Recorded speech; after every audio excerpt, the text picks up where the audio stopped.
19h passé de 12 minutes sur les antennes de Sénégal Info. Mesdames et messieurs, bonsoir à tous et à tous. ñu ngi leen di ziar bu baax a baax di am kontaan am mbégte daal di ñëwaat seen émission bi nga xam te ne moo di législative anticipée xam nañ koy defee nag alxames jàpp gaaw muy samedi su neexee suñu borom noonu lañ koy faral di ko defee nag di dalal ñoo xamante ne tey seen xel màcc na ci pàcc yi nga xamante ne tey bëgg nañ ko waxtaanee li ñeel nag wàllum làngum politique bi ñeel na tamit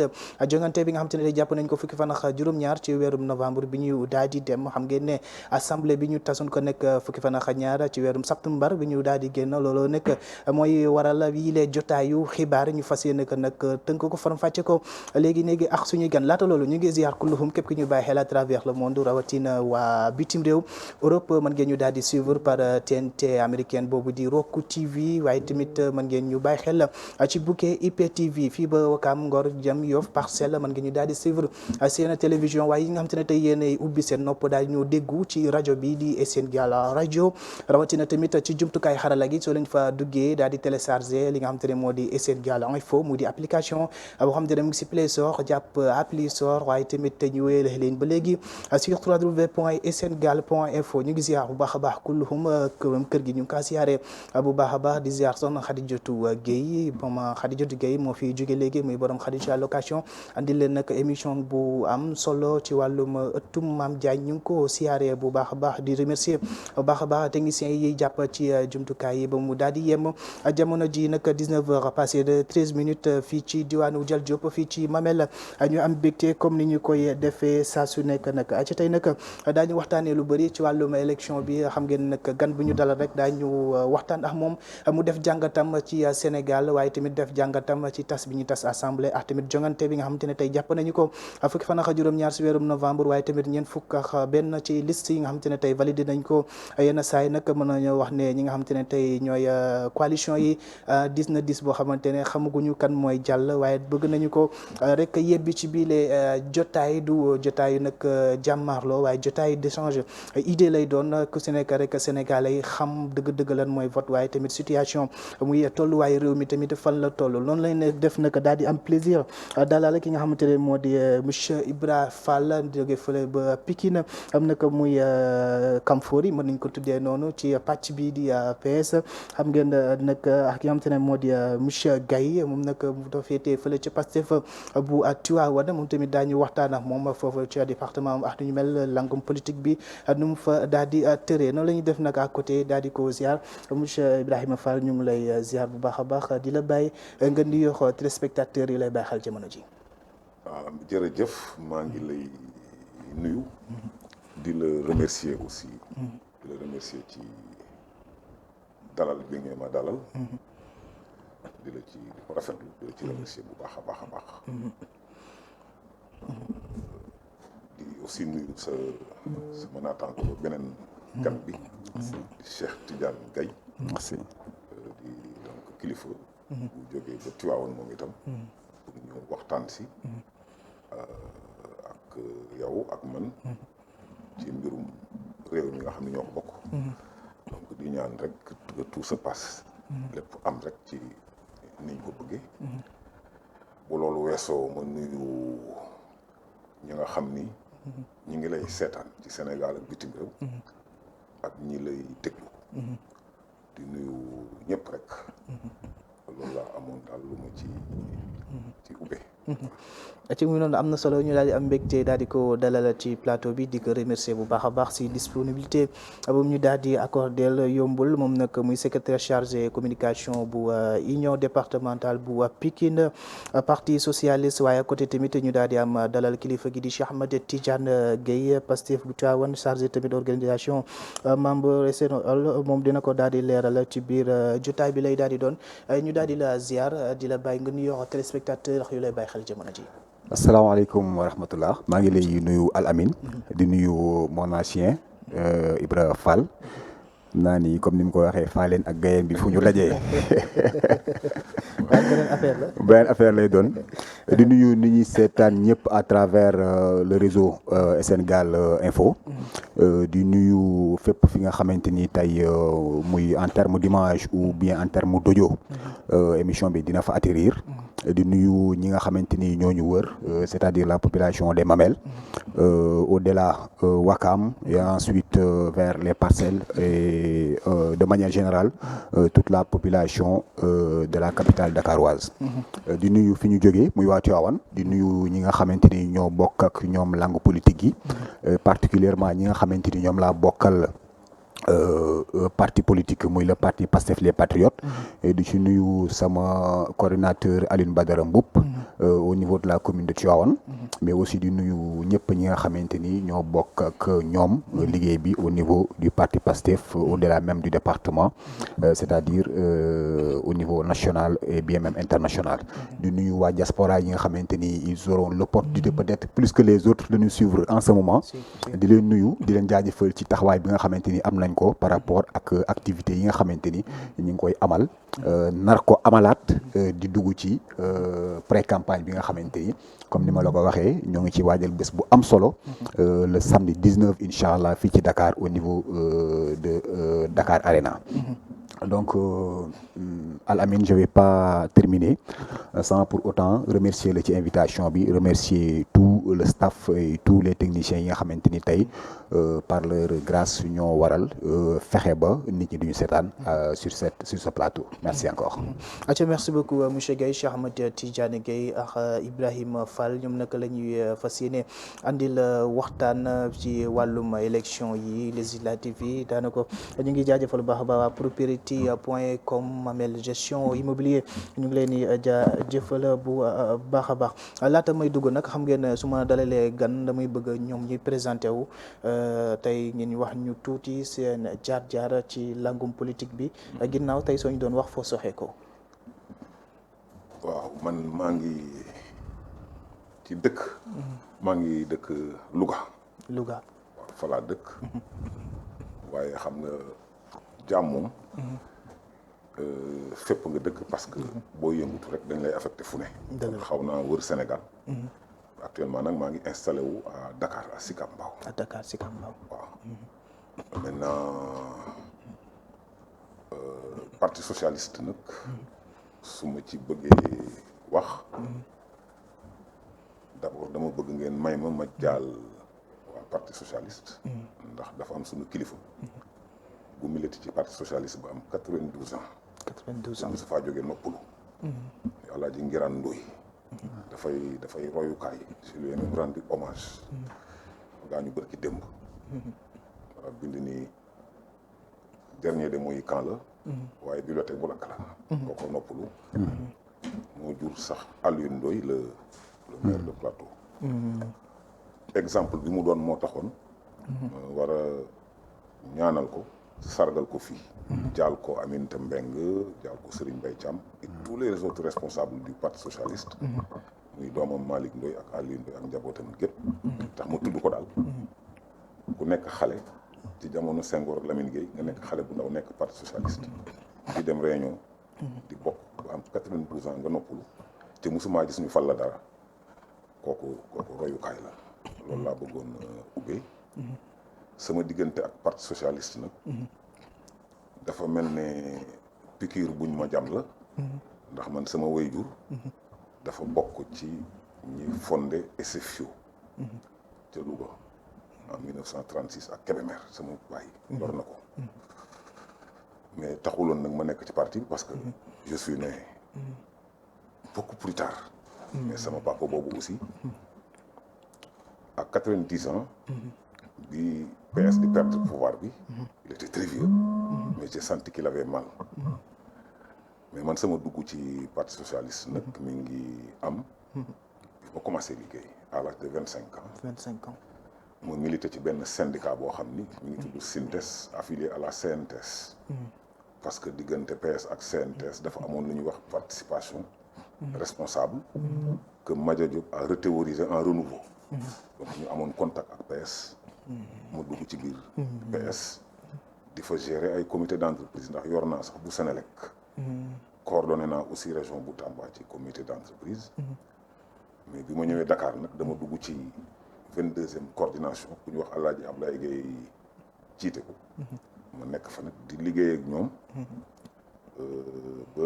ci jamono yu mujj yi. puisque ñaari commune fa nekk ñu dagg ko def ko 22e A ak 22e B. yàlla def ñu fal ma secrétaire général u 22e B. 22e B. En même temps aussi ñu fal ma secrétaire chargé de la communication de l'union départementale PS de Pikine. Donc mën naa koo résumer noonu daal que samay activité ci parti socialiste comité d'entreprise la woon. Ensuite coordination, mais en même temps aussi sur une longue période j'ai été membre du conseil pédagogique de l'école du parti socialiste. Donc jaar naa foofu aussi ci école du parti. loolu daal laa fàttaliku lu fës ci fonction yoo xam ni occupé naa ko ci parti socialiste. ci langum politique bi. ma ne ci langum politique bi. waaw. maanaam. ban jàngat nga ci am tey ci politique gu comme biñ ci diiree biñ ci duggee. ak ndigi tey. waaw am naa ci ay seetlu yu bari de. yu bari li ma njëkk a seetlu mooy bi may dugg si man ci seen biir. ay idéologie laa gisoon. ay idéologie kii ni man je suis marxiste-léniniste. je suis un socialiste. kii ni je suis un socialiste démocratique. kii ni man libéral la. Y a même le frère de Lamine Gueye qui avait un parti dit conservateur. Il s'appelle Maître Boubacar Gueye. Donc il y avait des courants yoo xam ni ci lañ doon sukkandiku pour wax ni fii nga bokk. léegi nag ces courants là moo doon commandé suñuy yëngutu. maa ngi fàttaliku le premier débat télévisé bi ma sa am ci Sénégal. ci télévision Moustapha Niasse la opposé ak Majmout Diop. socialisme démocratique ak socialisme du communisme. Parce que le socialisme, l'autre socialisme qui dépend du marxisme-léninisme, ce socialisme, c'est une transition vers le communisme. Donc, boobu la Marx doon défendre. Ce débat d'idées-là aussi, da nga ko daan gis dans les journaux où kenn ku ci nekk da nga daan porter ay idées. À un certain moment, ce que moi j'appelle le dolorisme, c'est substitué au débat d'idées. maanaam léegi dootul nii da ngay am xam-xam wala da ngay am une vision claire nga mën ko exprimer. ngeen défendre ci en tant qu'intellectuel.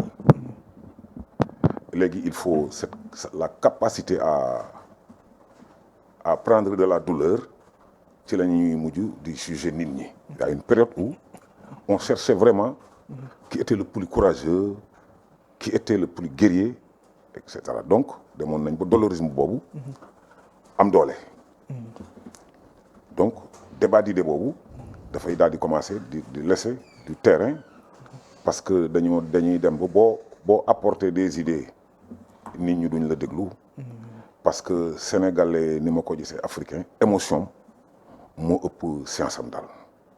waxoon nañ ko fi nag ni l'émotion c'est chez nous. Les gens pensaient que l'émotion c'est manquer d'intelligence alors que du loolu muy raisonnement ak émotion yëpp xam-xam la àndal parce que pour que tu sois sensible à quelque chose il faut nga comprendre ko. loo amul xam-xam comprendre ko mënoo ci am émotion. te loolu am na parce que tout ce qui relève de sensation soo seetloo nit ku ñu la ko dominer muy fii ci ak fu mu mënti doon ci àddina mais émotion moom bari na ci doole. Et finalement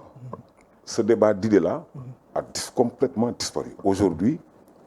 mënatoo classé kenn fenn da ngay gis en 2000 boo seetloo ñi àndoon ak libéraux yi pour wàccee parti socialiste. C'était des partis de la gauche qui étaient des communistes ñoom ñoo wàccee PS ànd ak Wade. Après ñu tasaaroo. ña defoon loolu aussi tey ñu ci bari ñu ngi ànd ak PS mais ni nit ñi ànde léegi sukkandikootul ci une vision boo xam ni c'est porté par une doctrine précise. loolu gis naa ko ci gis naa ni aussi violence am na doole lool ci seen politique bi. seetlu naa aussi ni léegi on argumente plus parce que boo waxee dara war nga ni ne man di lii ak lii ak lii ci laa sukkandiku pour wax lii léegi nit ñi dañuy far bu ñu faree ak yow rek boo waxee ñun dëgg la bu ñu farut ak yow nag loo wax ñu weddi ko bu en gros man loolu observé naa ko ci évolution mouvement politique bu Sénégal damay ñaan nag loolu aussi xëy na bu demee ba atteindre à un certain niveau xëy na dana dañaat nit ñi del si ci une réflexion boo xam ni li koy lal mooy man ma xam ni gars yi mën na nekk sama adversaire ci politique mais il doit pas être mon ennemi. C'est ça qu'on doit comprendre et maa ngi ñaan yàlla ñu dem ba homme politique yi xam ni duñu ay noon mais ñoom ñëpp kenn ku ci nekk rek da nga bëgg Sénégal dem fenn te boo sañoon yaa koy porté moo tax nga indi sa projet sa programme bi nga wax yaakaar ni moom moo ko war a porté nit ñi seet daal je ne sais pas si c'est complet mais c'est ça que je voulais dire sur l'évolution politique des Sénégalais. acca am na solo dégg nañu ay kàddoom à côté aussi ñu am ki nga xamante ne moo di monsieur Guèye Cheikh Tidiane Guèye daanaka doo yokk ci lu muy wax mais tey soxeeku bi fan lay doon. xam naa sax dina yokk ci li mu wax dara. Peut-être un dernier ressort. Pour l'instant pour me présenter je dirais seulement que ni. Comme dans la plupart de nos conversations maintenant dañ ci dugal ay termes yoo xamante ni on l'a découvert à partir des réseaux sociaux ou bien des connaissances qui se font à partir des réseaux sociaux comme vous venez de le dire donc sur les réseaux sociaux maa ngi def Gaye Massar et c'est pour une meilleure présentation de nous-mêmes tey peut-être Gaye Massar boo ko waxee suñu anciens yi dinañu comprendre dañu xam fan la soqikoo fan la jaar ak fan la par exemple la ñu nekk sur le territoire Gaye Massar ça fait allusion à ma famille paternelle muy Sidi Gaye Massar bi nga xamante ni moo jur sama papa Sidi Gaye Massar boobu noonu di ñëw ba Ngaay donc là mu am fa une relation avec la famille Mourad Ndaw moom lay fàttali sama papa bi léegi ma ni ko mooy jur Abdou Aziz Ndaw bi nga xamante ni c'était un ancien encore quelqu'un dans le parti socialiste. Absolument. Voilà il fut ancien président de l'Assemblée nationale bi nga xamante ni moom la ñu war a waxtaane tey donc pour vous dire que ni dëgg rek li nga xamante ni moom la monsieur Fall wax léegi muy des relations yoo xamante ni am nañ ko en dehors de la politique et qui doit se refléter dans nos échanges par rapport ak ñi nga xamante ni moom la ñuy waxtaanee ci mbirum politique. Donc pour retracer un peu parcours bi nga xamante ni moom laa am et qui a trait à la politique donc maa ngi débuté à Tivaouane fa ma dëkk fa ma juddoo dans le mouvement navétane peut-être peut-être parallèlement dans les mouvements associatifs et associations yi nga xamante ni ñoom moom lañu am comme on le faisait dans notre cursus scolaire. Voilà bi ma fa jógee j'ai intégré ñëw Dakar à partir de là j'ai eu à intégrer le mouvement citoyen nag bi ñu koy intégrer on a eu à faire un choix pas très facile donc ñu choisir ci mel ni le FRAPP muy front révolutionnaire comme ni nga ko xamee FRAPP France dégage donc moom ngeen gën a xam donc on a eu à intégrer le FRAPP et parallèlement aussi ñu def des mouvements yoo xamante ni suñu doolee bopp ak suñu ay relation bopp au niveau de notre localité précisément à Tivaouane lañ ko defee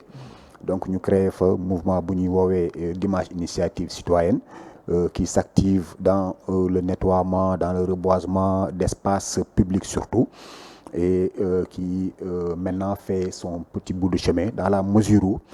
tey activité yu ni mel initiative bu ni mel ñu ngi koy gis ñu koy déployer dans d'autres localités à travers le Sénégal donc mu doon une satisfaction bu ñu jëlee à Tivaouane notamment satisfaction bu ñuy partager ak ñi nga xamante ni ñoo nekk suñu ay àndandoo au niveau de Tivaouane bi ñu fa jógee on a eu à faire une introspection je dirais parce que dafay war aussi boo demee ba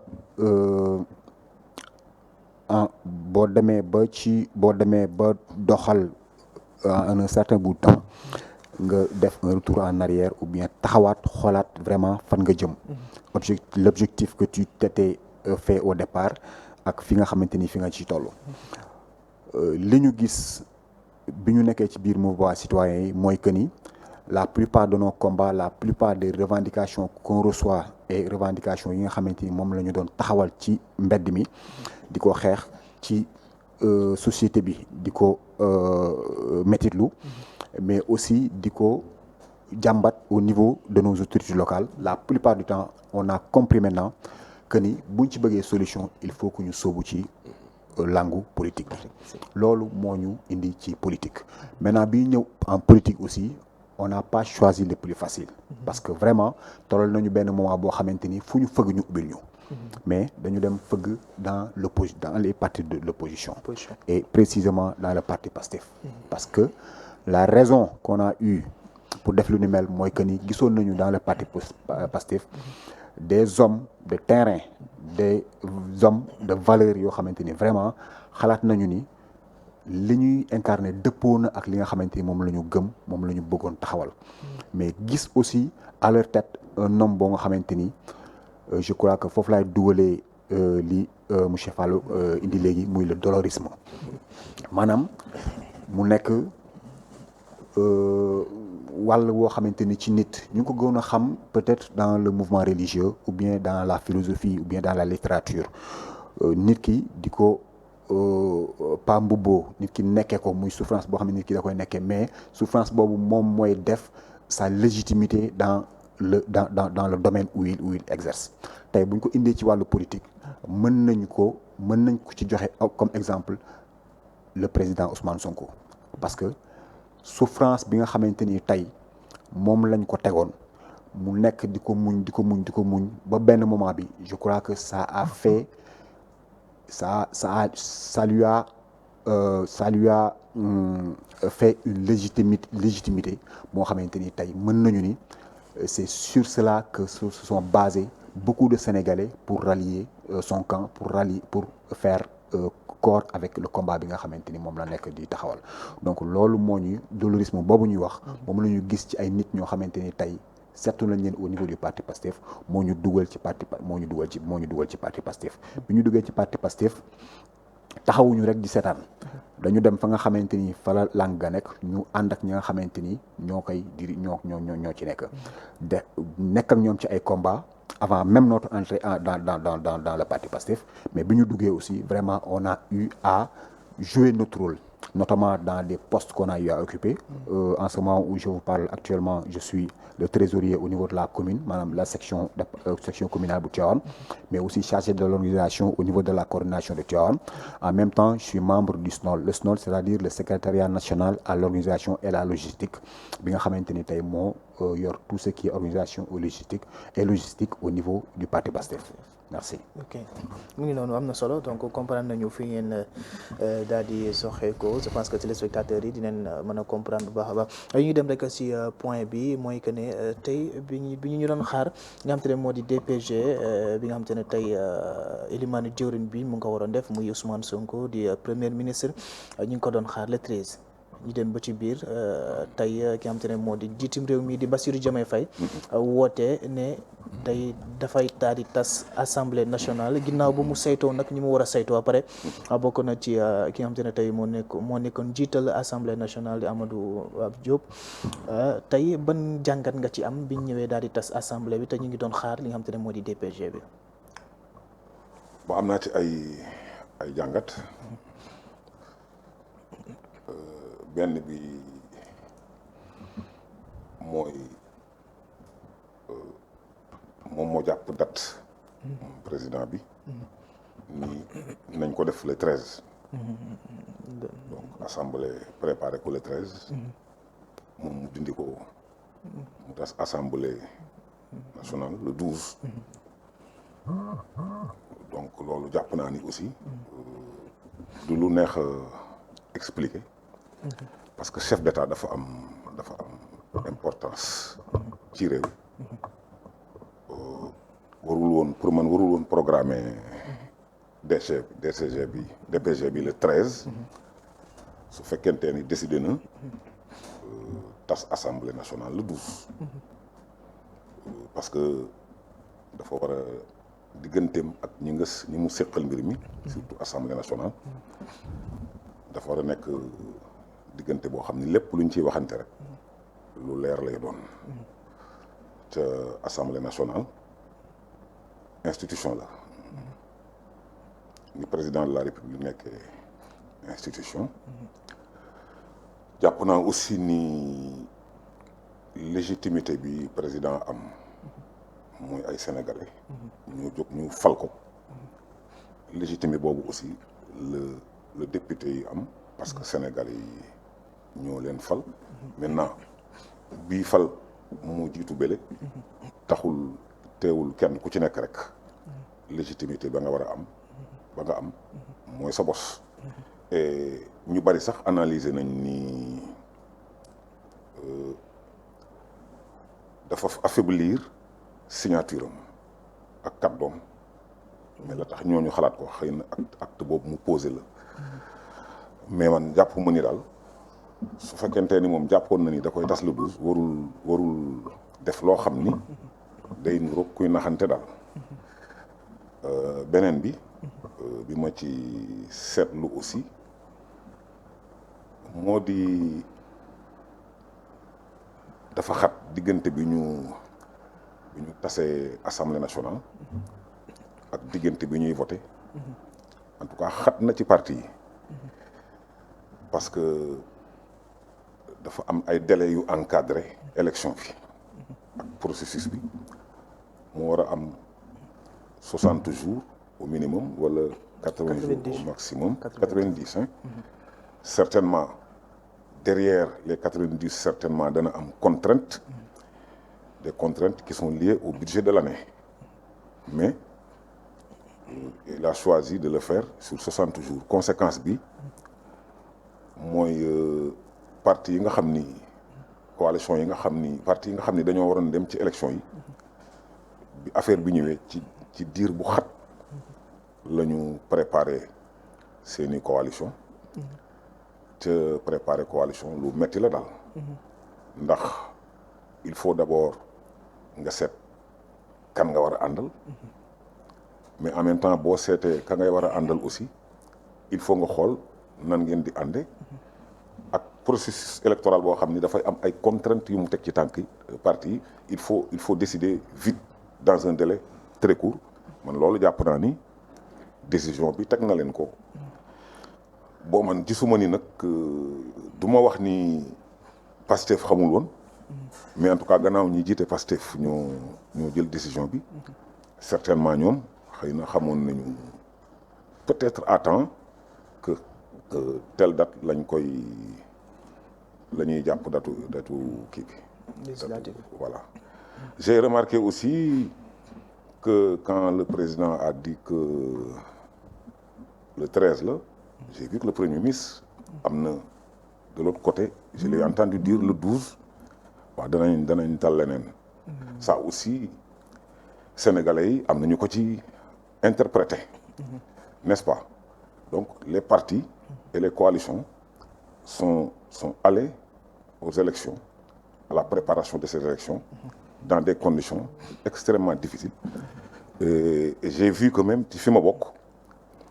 il y a eu beaucoup de frustration yoo xam ni li ko indi des décisions ont été prises que les gens n'ont pas eu le temps de bien négocier cela et que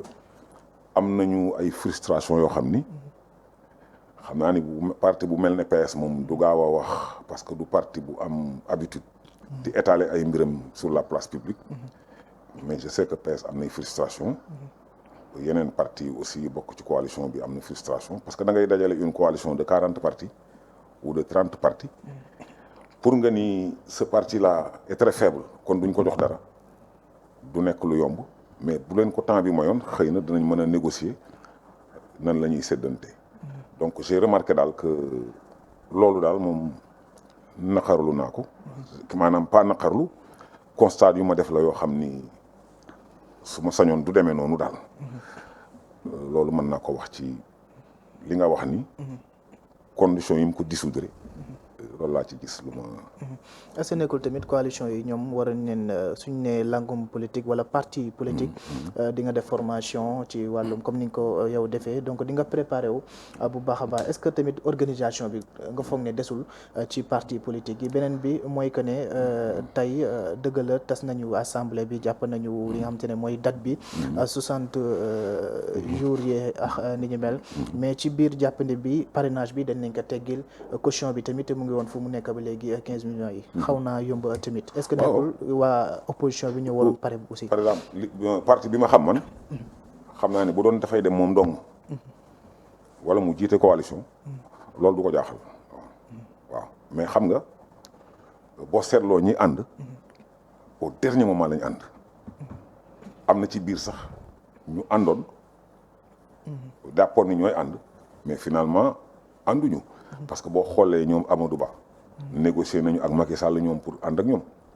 ça n'a pas marché. donc beaucoup de choses ñi ngi ko def dans des conditions de précipitation. donc mais xam naa ni man miinuma yeneen parti mais xam naa ni PS bu doon dafa demal boppam. et ça a failli arriver hein. bu doon dafay defal boppam moom en un temps record. mën na régler ay problèmes. mais gannaaw ànd moo xew. les gens pensent que il faut des ensembles. sauf mon parent. moom mi demal boppam. mais en tout cas à part ça ñi ci des ñëpp defe naa dañuy def ay coalitions et la constitution de ces coalitions là non seulement n'a pas été facile. mais bi ñu demee ba war a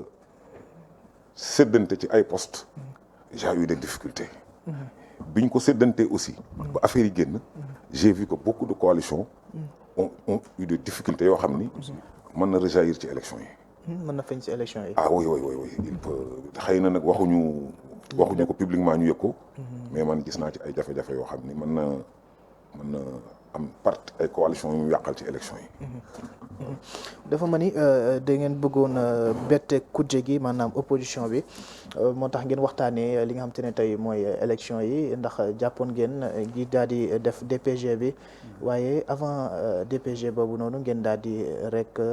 tas assemblée bi mais tas bi waxtaan ngeen ci ndax ñu ngi ci war a waxtaanal bokk na ci président bu assemblée nationale donc ça veut dire que waxtaan ngeen ko ba pare te kujje gi yëgugul woon tey ban jàngat nga ci am ci tas bi nga tas. man bu ma déggee waxtaan ngeen ci dama koy concevoir sur 2 niveaux. mooy que ni bu ñu nee waxtaan nañ ci. damay ragal certains de l'autre camp considèrent que ni dañ ci waxtaan au sein du parti PASTEF. de la dissolution bien sûr. bu ñu nee waxtaan nañ ci ce qu'on doit comprendre par là pour man mooy que ni président bi am. légitimité pour tas ko waxtaan na ci ak ñi mu ci war a waxtaanal. jël ko par décret. mooy par exemple dans un premier temps. consulter ci le président de l'Assemblée nationale en question. mais aussi son premier ministre bi nga xamante ni mënu ko tëb di ci waxtaan ak keneen. l'autre beneen waxtaan bi nga xamante ni aussi war na ci am. mooy par exemple waxtaan bu mu am ak ñi nga xamante ni mooy le conseil constitutionnel. sur la faisabilité. le deadline bi nga xamante ni tey war na ko respecter pour tas assemblée nationale. moi je crois que la question de la dissolution liñ ci war a wax dafa bari te waxuñu ko mooy que ni man de personnellement dama jàpp ni rek la majorité bi nga xamante ni moom moo fi jógee ils ont joué ils ont perdu tey ils ont tendance à beaucoup parler beaucoup rappeler wax bi nga xamante ni convocation bi nga xamante ni président defoon na ko pour la DPG muy la déclaration de politique générale déclaration de politique générale oui la personne concernée muy le premier ministre dégg ngeen ko yéen ñëpp mu ni il était fin prêt pour tenir cette activité et je crois que même au niveau de l'Assemblée nationale vous avez vu que des préparatifs ont été faits pour la tenue de ce discours-là. Mais au niveau de l'Assemblée nationale, ils ont joué. Pourquoi man ils ont joué? mooy ñoom ci seen bopp ñoom ñoo jiital ci seen wax ni du ñu may président du ñu may le premier ministre bu fa ñëwee duñ ko may par exemple tey cadre idéal bi nga xamante ni moo koy permettre moo ñu permettre ñëpp moo ñu permettre le premier ministre mu mener cette activité là jusqu'à son terme.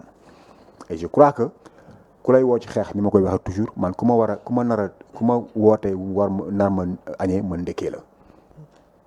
Pourquoi j'ai dit que ni ils ont joué, ils ont perdu.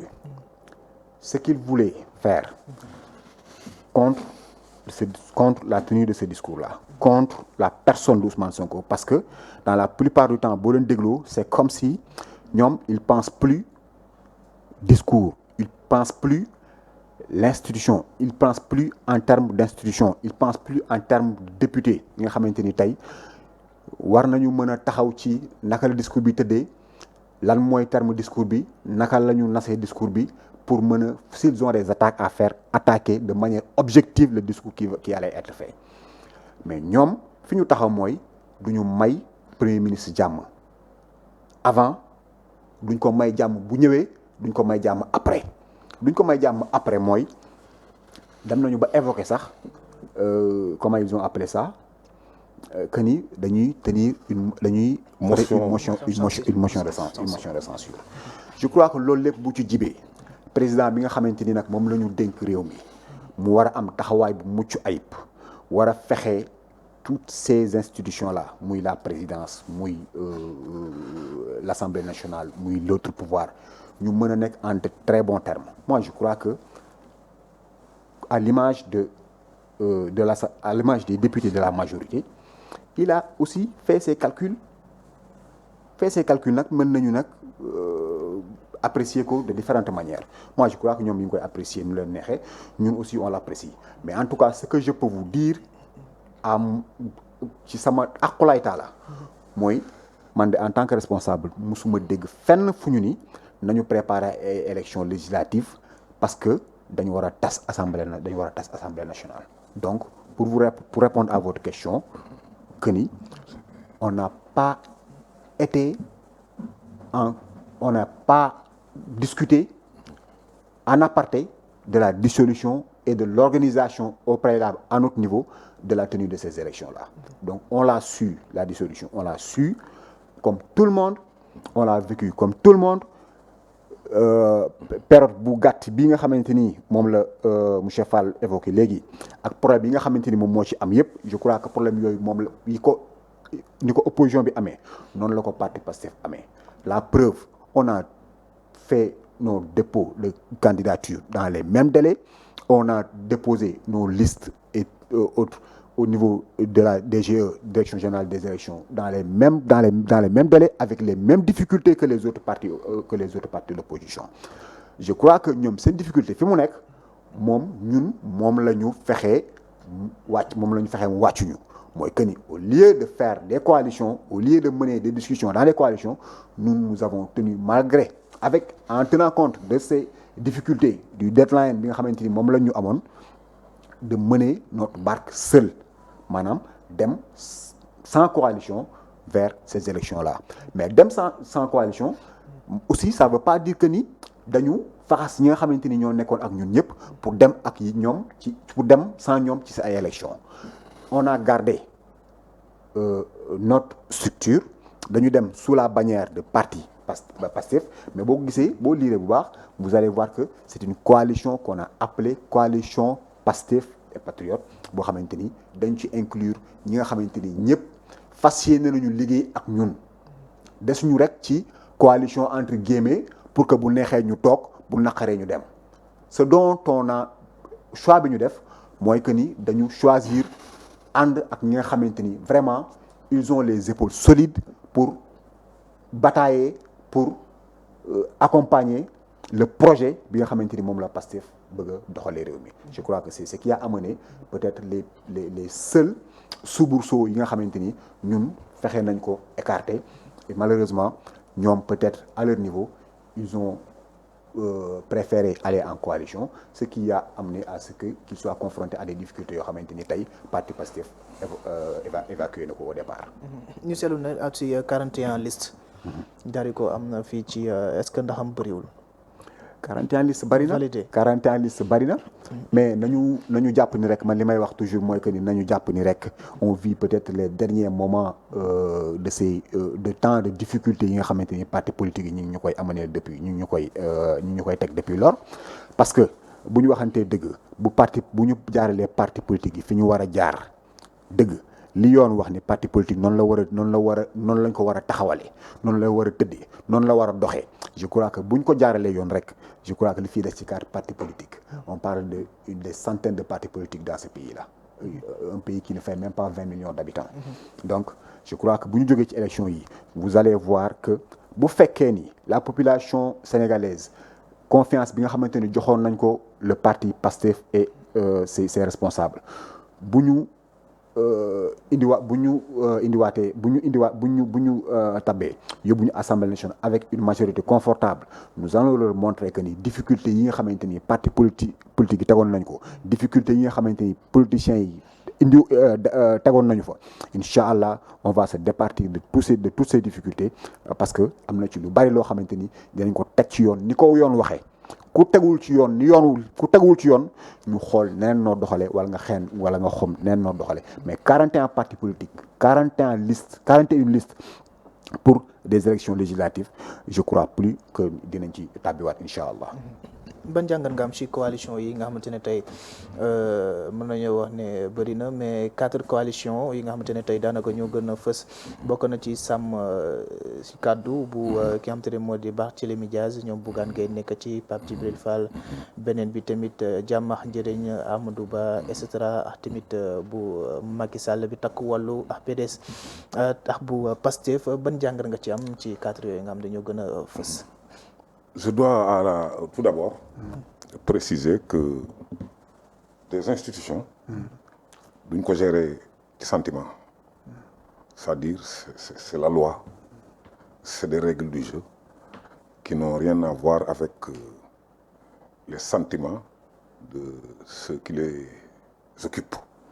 c'est-à-dire man su ma nekkee chef d'État wala ma nekk président Assemblée nationale li ma war a xool rek mooy état bi et j'avoue que c'est le premier ministre lui-même moo njëkk a wax ni moom du dem assemblée di fa def déclaration de politique générale ba pare mu suufeel leen il préfère aller le faire ailleurs je pense que donc c'est pas l'Assemblée nationale qui a déclenché ces histoires-là bien que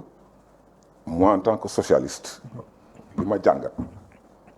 mooy gay mi bu ñu seqee dara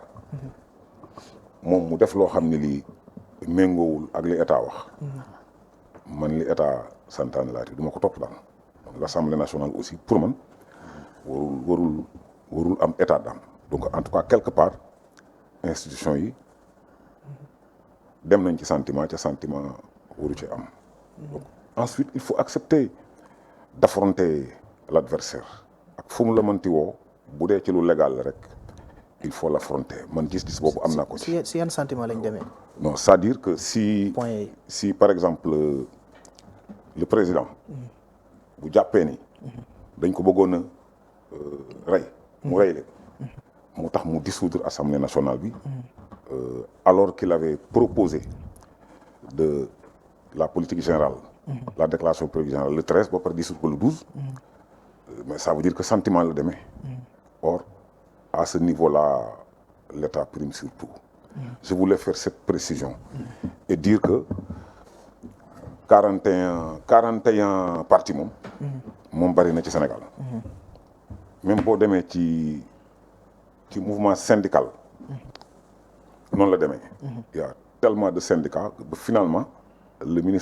ministères concernés dañ doon organiser ay élections pour voir yan syndicat pour ne serait-ce que pour l'enseignement yan syndicat la ñuy waxal parti aussi bari na et je suis d'accord vraiment comme l'a dit Gaye qu'on réglemente ça dañu war a réglementer parti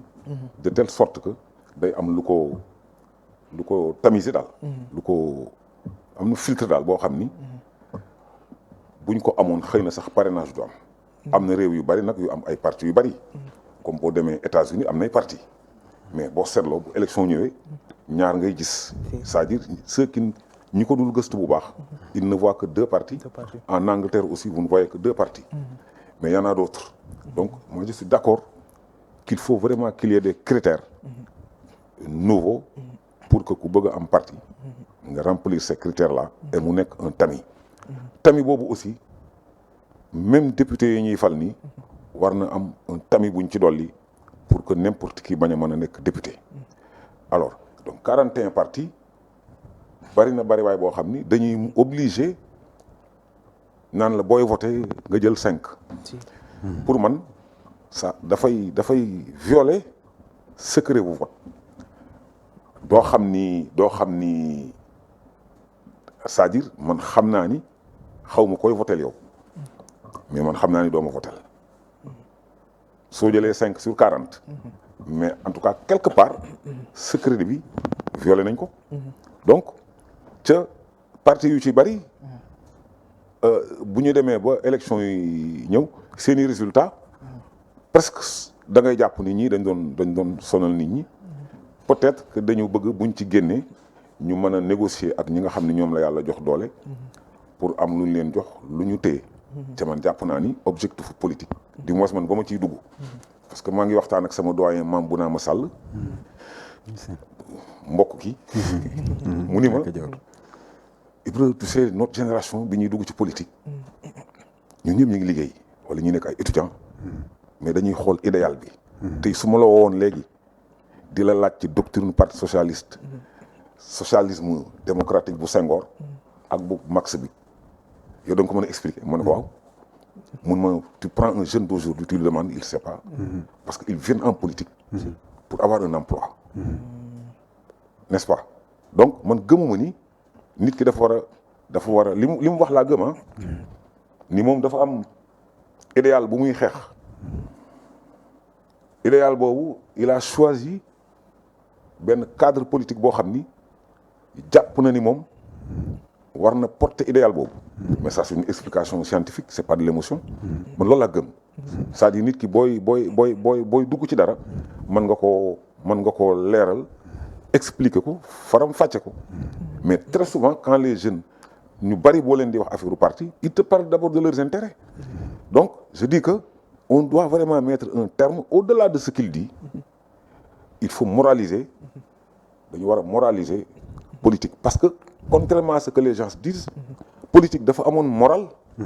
démb j'ai dit à quelqu'un que Senghor amul dara il est pauvre benn kër la amoon fii muy dans de la mer sa mbokk bi amul kër Abdou Diouf amul kër ay mbokkam ñu ngi koy tabaxal ca Ndar mais amul dara Habib Thiam waruma wax ay mbiram mais xam naa ni amul jili dem na ba nii mais Habib Thiam daal bëggul xaalis c'est-à-dire ces gens-là ils faisaient de la politique parce que lu ñu gëmoon la soo seetee salaire yi ñu daan fayu c'est différent des salaires des ministres et des DG de ces 20 dernières années bokkul ou 30 dernières années donc amoon na idéal bu fi amoon et c'est pourquoi j'aime toujours ce musicien qui dit que da ngaa war a dellu ca sa maam yi ñu sang la il s'appelle Souleymane Faye parce que yàlla dafay def ci musicien loo xam ni da ci yee doomu aadama kooku yàlla moo koy def baax nga taaru nga jekk nga wante da ngaa war a dellu ca sa maam yi ñu sang la parce que c'est un musicien qui avait dit d'abord teylu leen ndax bëgguma ngeen gaañu à l'époque les gens étaient violents il leur fallait l'alternance il a chanté teylu leen waaye bëgguma ngeen gaañu mais il a dit en même temps bala ngaa wuti alal demal wuti xam-xam ndax xam sago am a gën a wóor gaañu nañu teelu wuñu mais bi affaire amee dafa waxaat ni da nga war dellu ci sama maam ñu sang la il veut dire par là que vous devez retourner ci valeurs yi nga xam ni moom la suñuy maam incarné quand j'entends quelqu'un dire que di woy sama maam bu pare jéem a sukkandiku ca maam booba man kooku dama koy respecter quand je vois quelqu'un dire moi je suis de Louga je suis de Saint-Louis je suis de Ngaye et aimer aller là-bas dama koy naw valeurs yooyu ci la ñu war a dellu buñ ko inculquer nit ñi partis yi danañ wàññeeku parce que si les gens créent des partis uniquement parce que waa ji falu da nga bëgg mu nommer le ministre mais c'est pas possible donc il faut appuyer sur plusieurs leviers mettil politique bi mettil accès à la création d'un parti ba nga xam ni képp ko yoroon parti sax te mu leer la ni mënoo dem da nga ci génn fexe ba député bi aussi ñu fexe ba bu mën a lire loi parce que le député nga baal ma de maa ngi saaraan on dirait. non parenthèse moom solo la. très important. Le député c'est pas n'importe qui dans un pays il est élu da koy layoo ëllëg dañ ko élire pour que mu vote loi boo xam ni gouvernement bi da koy jox ni ko vote xoolal ma loi bi nga voté ko ñu gis mën nañ ci gis par exemple ni loi bi permettre na Ibra Fall mu sàcc mais le député là bi nga xam ni mënta jàngat loolu da koy voté si n'est-ce pas mais député boobu aussi moom dafa war a toog gis lu ko jaaxal ci réew mi mu proposer loi defar loi am yóbbu ko pour assemblée nationale voté ko mais ku amul yenn xam-xam yi mënoo proposer loi c'est pas possible et ce député là en même temps su voté loi yi ba pare dafa war a contrôler l'exécution de ces lois par le gouvernement parce que le pouvoir législatif pouvoir yu bari nii seeni pouvoir bari na lool mais xamuñu ko ñu ci bari xamuñu ko il doit contrôler l'action du gouvernement c'est pourquoi on a des lois de finances mais gars yi dañuy lire rek ñu voter quand on veut changer quelque chose parce que tey jii nii ñi ngi dem ci élection mais man am na lu ma inquiété parce que c'est des élections qui ne sont pas prévues par exemple dans le budget de 2024 man dégguma benn député bu signalé loolu n'est-ce pas c'est-à-dire tout ce qui doit être fait en 2024 normalement dafa war a figurer sur le budget de 2024 mais donc bu ñuy tànn ay député war nañu débrouiller pour que ñi ñuy jël député ñu mën comprendre loolu pas nga xam lépp parce que kenn amul science infuse mais ñu fexe ba yow nga am un niveau qui te permet nay brevet sax mais qui te permet que boo woo sëñ Gaye expert ci benn domaine dana la mën a appuyer ba nga def ci liggéey boobu et je crois que amul législature bii liñ ci gis aussi baaxul n'est-ce pas donc loolu dafa war a ànd ak li mu wax ni dañu war a xoolaat parti mais xoolaat aussi ñan la ñuy dénk une institution aussi importante que l'Assemblée nationale parce que tey cette Assemblée nationale est l'objet de grandes convoitises si Pastef comme ni ma ko déggee veut traduire enfin l'actuel gouvernement s'il veut traduire certaines personnes ci cour bu muy créer mais nan la koy defee sans avoir la majorité ce levier de l'Assemblée nationale c'est pas possible si aussi l'opposition pense que cette démarche de Pastef n'est pas la bonne par exemple et qu'il faut l'entraver lui porter entrave mais mënu koo def sans le levier de l'Assemblée nationale ça veut dire et ça ce n'est qu'un cas ci importance su Assemblée nationale donc Assemblée nationale ay dooleem dafa bari lool mais joxuñu ko en tout cas jëlul gëdd ba mu waram parce que gis nga nit ki suñu lay jox mën na la jox coquille vide loolu parce que man ci entreprise laa liggéey mën na la jox dara mu nekk une coquille vide mais yow yaa war a réussir ba def ca loo xam ni day am njëriñ mais pour revenir sur la question man jàpp naa ni Sénégal warul am 40 partis waxuma 40 candidats mais warul am 40 partis il y a de grands partis il y a de grands partis qui sont là c'est une dizaine il y a des partis historiques am na nag ay partis yoo xam ni on ne peut pas s'en séparer parce que dama jàpp ni ñaari type de partis dafa am des partis de masse et des partis d'avant-garde si vous prenez des partis comme le PIT ou la LD ce sont des partis d'avant-garde mais ñun suñu partis yi ñu yor c'est des partis de masse en tout cas il y a beaucoup de pistes de réflexion yoo xam ni war nañ ci mën a waxtaan pour mieux réglementer li nga xam ni moom lañ nekkee et revenir aussi sur la manière de nous comporter en politique parce que kii ni ñu toogee nii di waxtaan calmement ku nekk en toute liberté nga mën a wax sa xalaat sans acrimonie joué nga ci yow mi journaliste effectivement mais fa mu wax ni fa la bokk moo xam ko joué na ci fa mu bokk joué na ci xam nga nee naa la sànq choix bi nga def jaaxal na ma n'est-ce pas mais c'est parce que ces valeurs là yi nga xam ne moom la suñuy maam amoon on l'a gardé tey boo ñu bëggoon boole ñu pigé la gëmu yi dana mën a nekk mais dañuy discuter en toute franchise kenn ku ci nekk nga wax li nga xam ni mooy sa xalaat parce que am sa xalaat ba pare aussi nëbb ko baaxul da nga koy expliquer ñëpp dégg ko effectivement bu ko defee sa interlocuteur aussi wax ci li mu xalaat la mu ci xalaat wax ko damay jàpp ni c'est son idée et pour terminer le grand problème du Sénégalais c'est son rapport avec la vérité le Sénégalais a des certitudes moi j'appelle certitude man ma jàpp ci yow dara ni diw mi Alamine nii la bokkul ak ma dëkk ak yow saafoonte ak yow gis la ngay doxal ma analyser li nga doxal ba egsi ni scientifiquement ni Alamine fii laa koy def mais ñun amatuñu loolu certitude la ñu am on a des certitudes sur des choses on a des certitudes sur les choses mais très souvent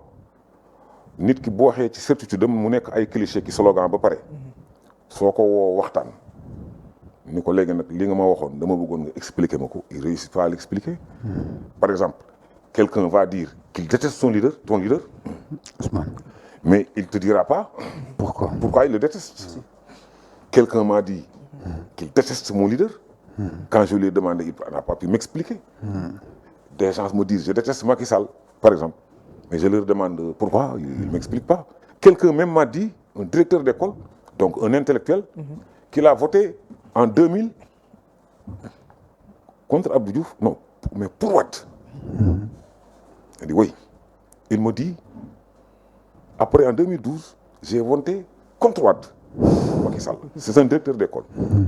et booba élection yi sori na mu ne ma cette année j'ai voté pour Sonko ma ne ko donc contre Macky Sall il me dit qu'en penses-tu ma ne ko je sais que votel pour Sonko pour le moment comme noonu la nga décidé mais après va te poser la question pourquoi tu votes parce que tu ne t'es jamais posé la question de savoir pourquoi tu votes le Sénégalais il sait pas pourquoi il vote il vote par émotion et ci li may wax ci ni nit ñi dañuy nekk ci dañuy am ay certitude bi Tanor gaañu daf ma fekk Louga quelqu'un m'a envoyé un message ni ma Tanor gaañu na fekk may takk sama bagage ma toog j'ai écouté les témoignages on lui a dit ce jour-là des choses que je savais et qu'on n'a pas voulu dire de son vivant keroog ca ngoon gi laa mujj dem parce que j'écoutais des témoignages et j'étais ébahi des gens qui l'attaquaient tout le temps ndekete su guddee à n'importe quelle heure dañuy dem di ko yee di ko laaj xalaatam ci li ñu war a doxale bi mu dee lañ ko wax donc j'ai été un peu long maa ngi ciy jégalu mais ta question m'a lancé sur ça pour ma wax daal ni 4 partis daal doy na wala 5. C'est important. Senghor waxoon na ko. C'est important. mais Abdou Diouf qui est mon leader moom moo ñëw ni jàkk ji mi ngi noonu ku bëgg na nodd bon mais bi ñu noddee aussi ñëpp nodd nañ baaxul moi je pense qu'il faut rectifier. ñu gis aussi coalition Jàmmax Njëriñ tey parti socialiste pourquoi le choix coalition Jàmmax Njëriñ yow en tant que tout. waaw avant ñu koy def ñoom bi ñuy waxtaan parce que socialiste moom bu yiy jubsee dañuy commission électorale bi Serigne Mbaye Thiam jiite dafay woote ay réunion bu njëkk nag bu dee temps wu Ousmane Tanor Dieng moom dañ daan yónnee circulaire ni ñu élection yi ñuy ànd yi ñëw nii lan ngeen ci décider ndax dañuy demal suñu bopp wala dañuy des ci Benno wala ñuy dem en coalition bu ñu créé c'est ça que Tanor faisait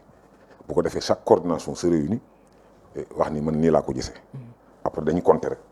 li ci ëpp ñu def ko c'est comme ça qu'il faisait mais ba mu demee léegi bon gisuma loolu mais soo jëlee comme kaawu élection yi bii ñëw nii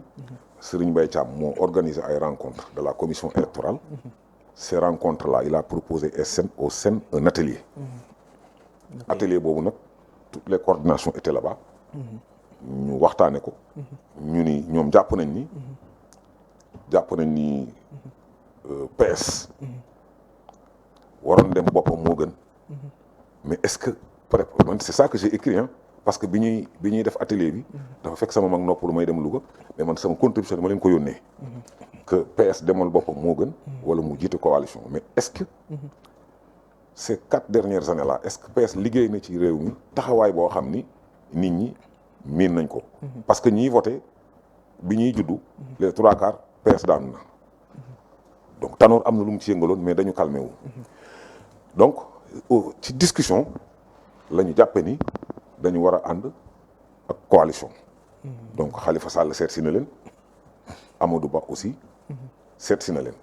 mais xam naa ni mënuñu woon doon na jafe pour ñu ànd ak Macky Sall ndax lan parce que Macky Sall man xala bu ma ko ni ko nit ñi xalabe parce que man ak fu ma mënti far mun ci ko palin laa yor bu ndànd ñoo bokk dëkk maanaam dignité rek xam nga wax naa léegi ni bi may dugg ci politique dama am liggéey ba pare doo ko politique man donc man gëmuma ni politique daf may jox poste te su ma politique joxee poste 16 mois laa am dans le cabinet du ministre de l'éducation nationale Serigne Mbaye Thiam et si ce gars-là n'avait pas fait ça bis bu ma dee PS du am lu mu bàkkoo suñu kër lu ñu ko gërëmee suñu kër donc Serigne Mbaye Thiam moo xool li nga xool yow mes écrits il a pensé que j'ai privilégié d'être utile au ministère de l'éducation nationale def naa fa la ma man bi muy dem ci ndox mi ñu yeewente mu ne ko seetal noo lijjantee xale yi mu gën mag effectivement déglu na ko géré na xale yi alors donc Macky Sall du ma ko xalab ci lu ma ko wër te xalabe mais li nga xam ne aussi ànduma ceeg moom dama koy wax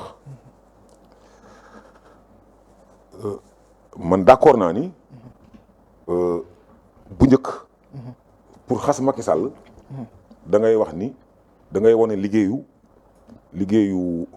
Abdoulaye Wade keneen ki l'autre président du Rwanda ak Kagame voilà les gens disaient Kagame mais ñu dem ba biir jamono maintenant on parle de bilan immatériel j'ai compris que ses adversaires savent que ci côté bilan matériel mi ngi ciy liggéey n'est-ce pas mais ce que je lui reproche mooy il y a une inélégance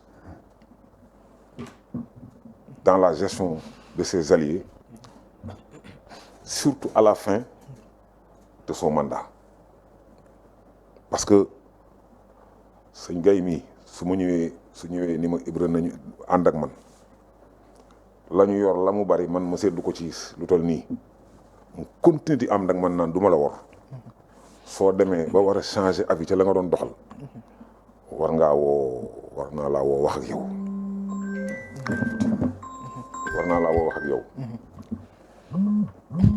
n'est-ce pas donc puisque defu ko dañoo jékki-jékki rek gis muy poser ay actes et ces actes-là ont toujours été interprétés et ont fait mal ensuite ñu wone ko parce que li ma doon wax léegi diggante Assemblée nationale ak président ñaari institution yi mais ñu gis ko muy ping-pong ak beneen institution muy le conseil constitutionnel ensuite na mu organiser ay mbiram ba mu defee loolu man commencé naa génn ci ay mbiram bi mu paree bi muy dem waroon na woo les principaux responsables de la coalition mu toog waxtaan ak ñoom ni élection yi kat jeex na man de maa ngi dem mais lii laa bëggoon pour ëllëg def ko dañoo jékki-jékki rek gis une correspondance qu'il a adressé à tout le monde, une lettre ouverte, depuis le Maroc. Je pense que parti bu am fayda bu ñu la defee loolu waroo delluwaat ci ki la def loolu. Ensuite man mënuma la wax exactement, j'ai une idée de pourquoi il revient,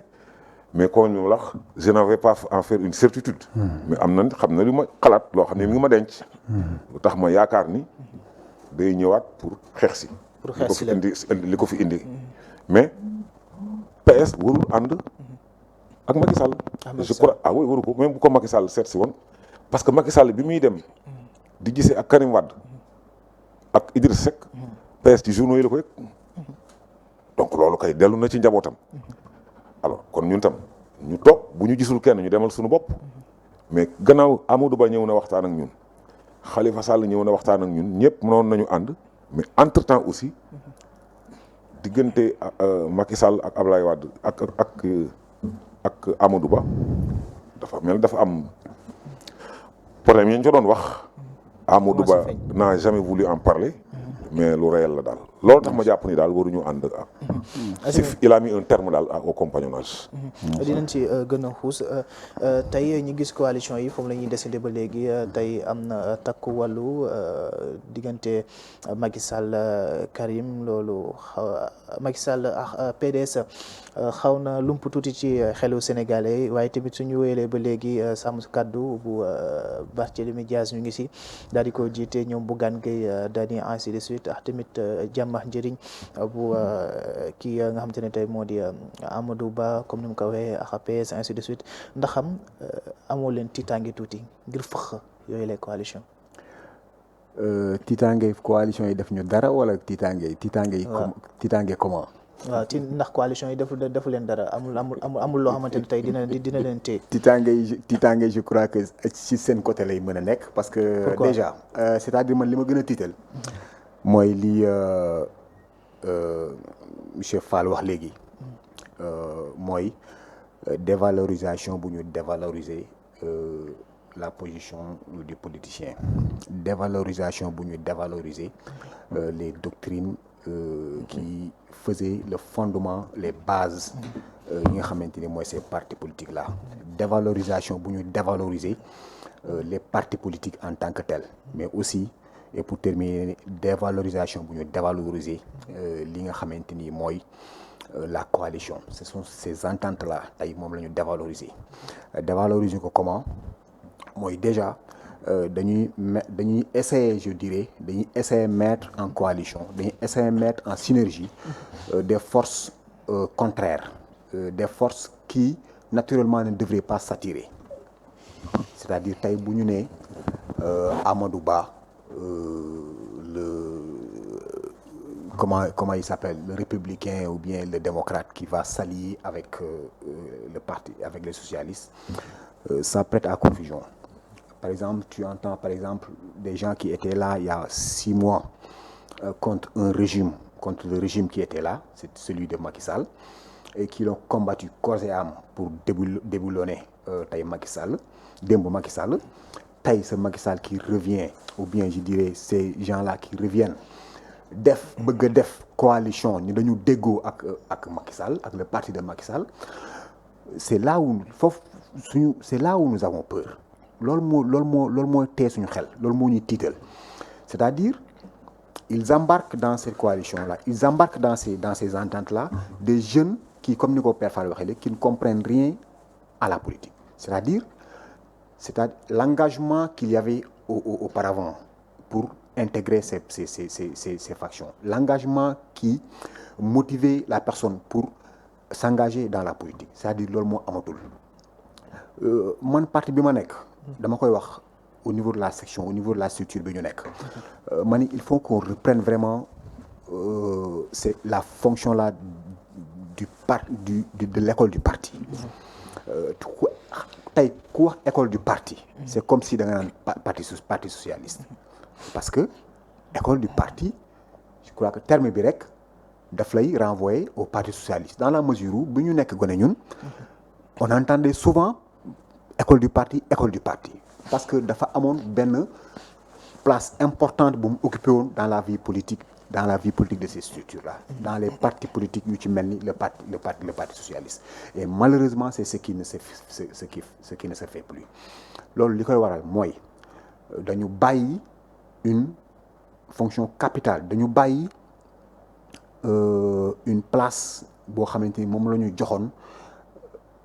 la formation politique dans nos partis. Et loolu mooy def tey nit ñi topp ci ginnaaw nit xamuñu lan noo ko toppee, nit di wooteel nit xamuñu lu tax mu koy wooteel, nit topp ne di naan socialiste la xamul sax luy socialisme, nit topp ci gannaaw Ablaye Wade di daw, tu lui parles, tu es un libéral mun la luy libéral. Qu'est-ce que c'est le libéralisme? xamul luy libéralisme. Donc ñun loolu moo ñu jaaxal. donc élection yi amul dara lu leen tiital, loolu moo leen jaaxal. non élection yi amul du dara lu ñu tiital du am dara lu ñu tiital. gis nga yéen ak coalition Jàmbaar Njëriñ Amadou Ba Khalifa Sall ak coalition bu muy mënti doon nous on parle même pas de ces coalitions là. Yéen à votre niveau là où vous êtes à un niveau d'information boo xamante ni peut-être ñun même dans nos partis politiques duñu ko am. ñii nga xamante ni ñoo nekk dans les partis politiques ñu xamoon comme dans les partis de masse comme vient de le rappeler monsieur Fall, xam nañu tey phase bi nga xamante ni politique dépassé na ko, xam nañu cadre bi nga xamante ni tey wala niveau bi nga xamante ni tey politique atteindre na ko. Moi je crois que y a de ces partis politiques là nga xamante ni ils risquent de vivre une mort proche, une mort très proche, parce que tout simplement ñi leen jiite dañu gis la réalité en face mais bëgguñu dëppoo ak moom. ñi leen jiite dañu gis ni li nga xamante ni ci loolu lañu sukkandiku woon pour mobiliser les masses, ci lu ñu sukkandiku woon pour mener leur politique, ci lu ñu sukkandiku woon pour gagner la confiance de ces populations là, loolu lépp c'est en train de changer. Maintenant changement boobu je crois que pour vraiment ñoom pour que ces partis politiques là puissent survivre, il fallait s'adapter à ces changements là, ce qui ne s'est pas fait. Tey boo gisee ku ci mel ni Abba Mbaye, je l'ai entendu faire une analyse très pertinente par rapport au devenir de ces partis politiques là. mu ni la politique est en train de changer. Certaines idéologies en politique sont en train de changer radicalement. Il faut que ñoom en tant que politique qu'ils puissent s'adapter à ces changements-là, qu'ils puissent comprendre le besoin de changement bi nga xamante ni tey moom la population yi que ces populations veulent faire valoir. bu ñu ko deful ils risquent de disparaître. Moi je crois que loolu bu ñu ko defoon ñoom c'est ça qui allait nous faire peur. Mais ce qui devrait faire peur tey au parti Pastef mooy une mobilisation peut-être de ces partis politiques-là, mooy des bases solides de ces hommes politiques-là qui entrent en coalition. seen base solide. Kan moo ci am base? Vous me dites kan moo ci am base? Par exemple tey tu me dis parti tel, il y a un tel qui a une base dans telle localité ou un tel qui puisse faire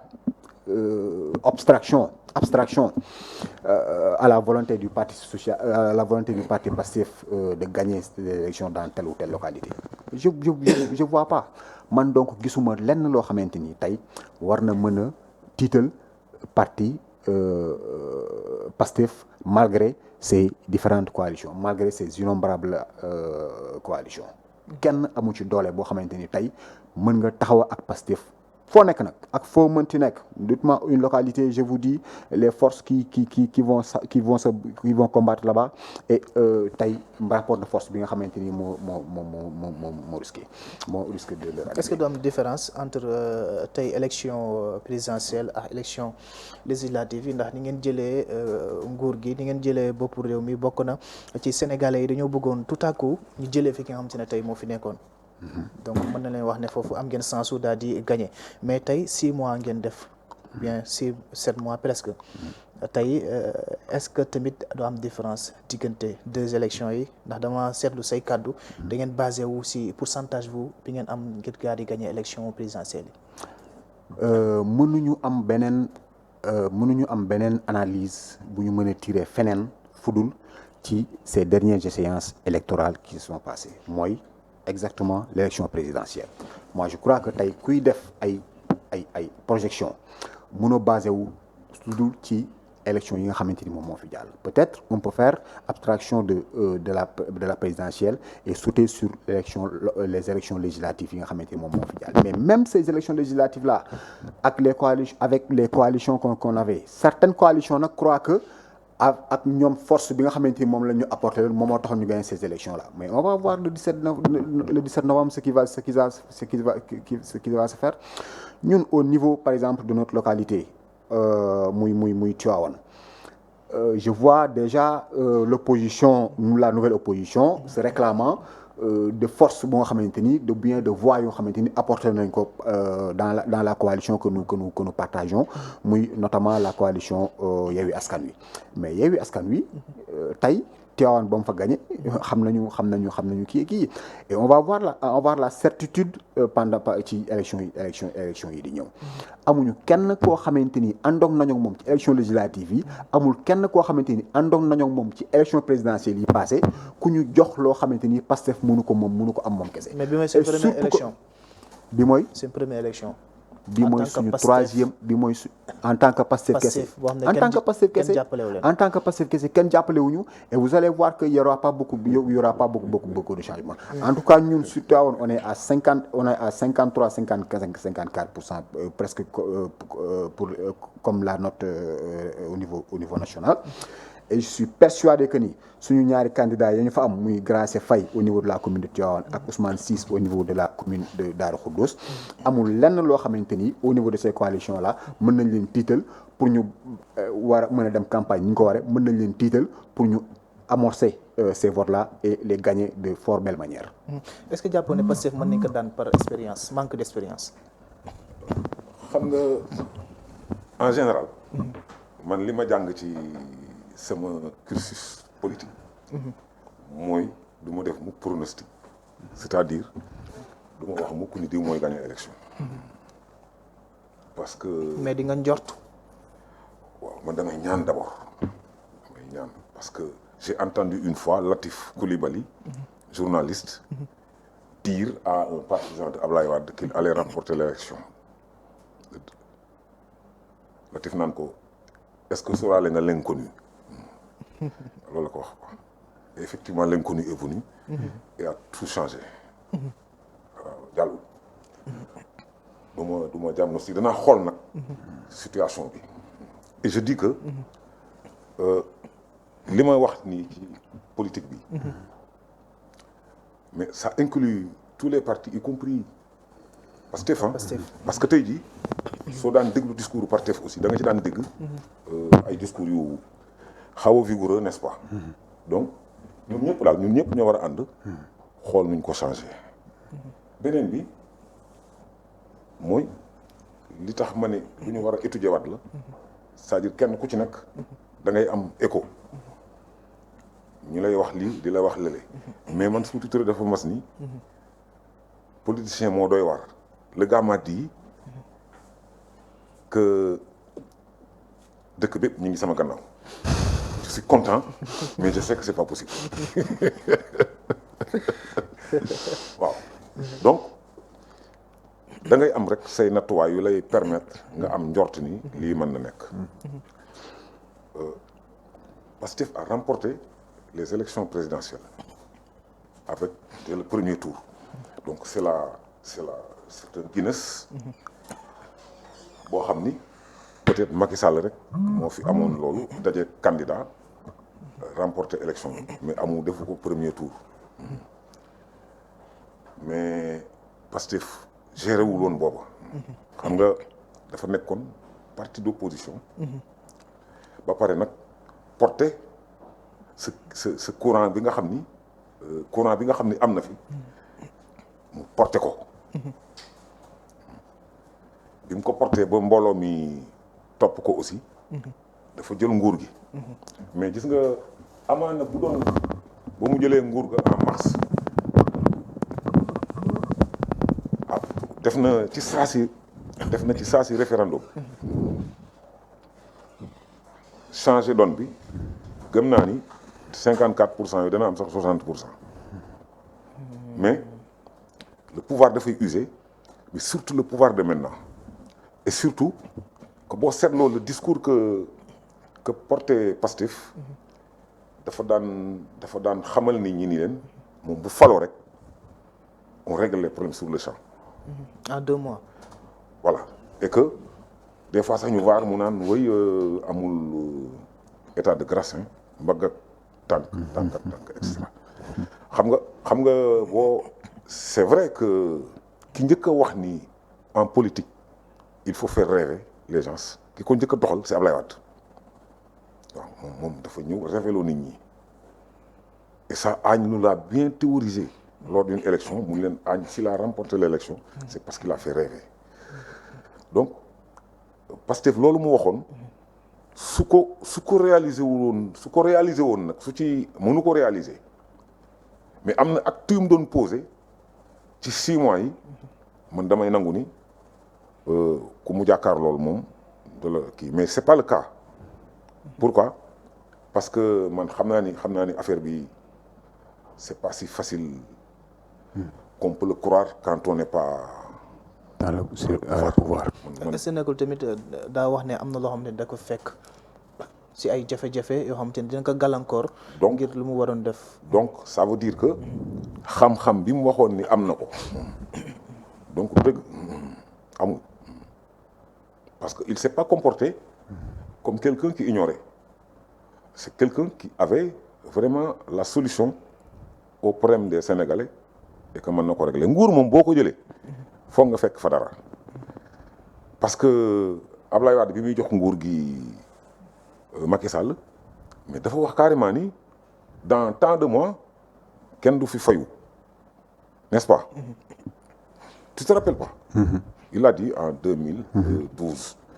Donc certainement Ablaye Wade bàyyi na fa loo xam ni yaakaar na ni baaxul donc te man boo yoree kër rek maanaam ci Sénégal parce que la famille au Sénégal c'est papa maman et toute famille ci Sénégal c'est tout le monde soo yoree kër rek di ko gérer ak revenu boo mënti am si ça fait partie des revenus ordinaires da ngay gis ni mu jafee parce que le jeune qui a besoin de quelque chose là ci sa doom soo ko joxul il comprend pas pourquoi pas bi joxuma lii fekk yaa war a joxe dépense yaa war a fay ndox yaa war a fay lii il t'amène autre chose état gën a garaaw tout ce que les gens pensaient que c'était possible au pouvoir ils se rendent compte que c'est pas possible tu ne peux pas enlever le franc CFA par exemple tu ne peux pas se passer du FMI et de la Banque mondiale aujourd'hui boss est-ce que seetlu woo ni tout le monde parle de FMI et de Banque mondiale ah non la Banque mondiale a dit ça le FMI a dit ça mais dans l'opposition les gens disaient qu'il faut supprimer FMI ak Banque mondiale ba pare génne France ci suñuy mbir mais c'est pas possible. bokkoon nga France dégage. ah oui c'est vrai il l'a dit tout à l'heure n'est-ce pas donc xam nga loolu man boo ñëwee nag ba jël pouvoir par exemple ñu ni la léegi ayca ka fa nekkoon jafe-jafe ya mu amoon jafe-jafe yooyu day dugg si ci yow il faut nga naxanteeg jafe-jafe yooyu mais il faut aussi tenir un discours aux Sénégalais pour qu'ils comprennent que c'est pas possible du moins c'est pas possible maintenant waaye nag danaa wuti moyen pour poser acte bi ak acte bi bu ko defee Sénégalais yi seen xel dal peut-être mais ci ni ma gisee nii ñuy vivre nii ak coow lu bari nii je ne peux pas pronostiquer une victoire d'aucune coalition ci élection yi parce que ñun tam ñu ngi déglu fa ma dëkk par exemple maa ngi leen di déglu de temps en temps ñu woo ma ni ma lii la et c'est pourquoi quand le Pastef quand le gouvernement a voulu proposer un bulletin bu ndaw boo seetloo parti yëpp dañ bañ parce que ces élections risquent de devenir des élections départementales. Ils peuvent devenir des élections départementales, elles peuvent le devenir. Si tu mets l'effigie de Ibra Fall rek, les gens voteront pour Ibra Fall. C'est pourquoi les autres partis ont dit non, on garde l'ancien type de bulletin pour que kii voté mu xam dans son département kan la fay fal comme député. Donc il y a beaucoup de données yoo xam ni mi ngi ci biir yu jara sóoraale la. Ensuite nag l'électeur sénégalais neexul gérer. dinañ ñëw léegi sa département Pikine ñoom. sa département côté bi nga nekkee coalition bi ñoom organisation bi yooyu yëpp. waaw jàmbaar njëriñ ñu leen si ñëw léegi nii mais laata loolu dama bëgg nga def benn relance si point bu mu la dugal. mooy laata ñuy tëj si point bu ma relance non non bàyyi ko laisse tomber wul indi loolu soo ma commencé relance rek ma dem sama yoon. non du ma relancer mais je vais m'appuyer sur peut-être 2 points qu'il a évoqués. Notamment le blocage qu'il y avait il n'a pas dit blocage mais moi je dirais blocage bi nga xamante ni. ça a un peu peut-être mooy jox dëgg ñi nga xamante ni tey ñooy argumenté pour jox dëgg président bi mu dissoudre Assemblée nationale. Faut rappeler que ni jóguñu rek dissoudre Assemblée nationale. Il y a même des gens de l'opposition ñoo xamante ni qui font comme slogan qui utilisent comme argument pour leur prochaine campagne wax bi nga xamante ni le président Ousmane Sonko wax na ko ci ne réew buñ ko bëggee doxal démocratie buñ ko bëggee doxal il faut donner à l'opposition la majorité ou bien peut-être jouer sur la balance à l'Assemblée nationale par rapport ak les forces là. Moi je crois que dans ce cadre-là c'est bien que à un certain niveau des institutions, notamment à l'Assemblée nationale, que les gens sachent raison garder. Mon père wax léegi muy que ni il faut qu'on fasse des fois abstraction des sentiments. Dañu war a jël sentiment teg ko fële. Tey par exemple, si on avait au niveau de l'Assemblée nationale des gens responsables, des députés comme on aimerait les avoir, yu responsables, xam seen rôle, xam seen doole fan la nekk xam fii la wala ñu war a seen ay devoir seen ay droit fii la war a commencer fii la war a yem je crois que war nañ mën a heure bi duñu sax wax ci waxu duñu wax élection parce que duñu dugg ci dissoudre Assemblée nationale. On leur a fait une proposition mooy ñu def seen liggéey ni mu waree. Tey Assemblée nationale bu deful liggéeyam ni mu waree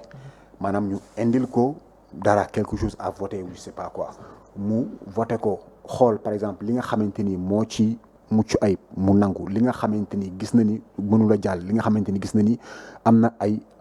facteurs bloquants pour la marche de ce pays mu bloqué on n'aurait pas trouvé à redire. Mais tey Assemblée nationale moo créé le blocage qu'il y a eu au sein de cette institution. Les députés de la majorité ñoo créé ce blocage au niveau de l'institution ba nga xamante ni tey ñu mën a waxu dissolution nag je crois que c'est qui a amené tey ñu dugg ci waxu campagne waxu élection législative anticipée. Dafa am loo xamante ni aussi fokk ñu koy rappeler mooy que ni tey Pastef moo woote pour le changement. Et changement daf ci am loo xamante ni une partie boo xamante ni dañ ñu ko waroon a bàyyi ñun ñi nga xamante ni ñoo yëngu ci mouvement ñoo yëngu ci ba léegi sax ñu ngi ci yëngu ci mouvement citoyen. Par exemple il y a de ces questions comme il a évoqué léegi nii notamment sur la question de la monnaie notamment sur la question de la souveraineté militaire notamment sur la question de la présence de l'armée française comme ni ma koy waxee mais notamment aussi sur la question de l'implication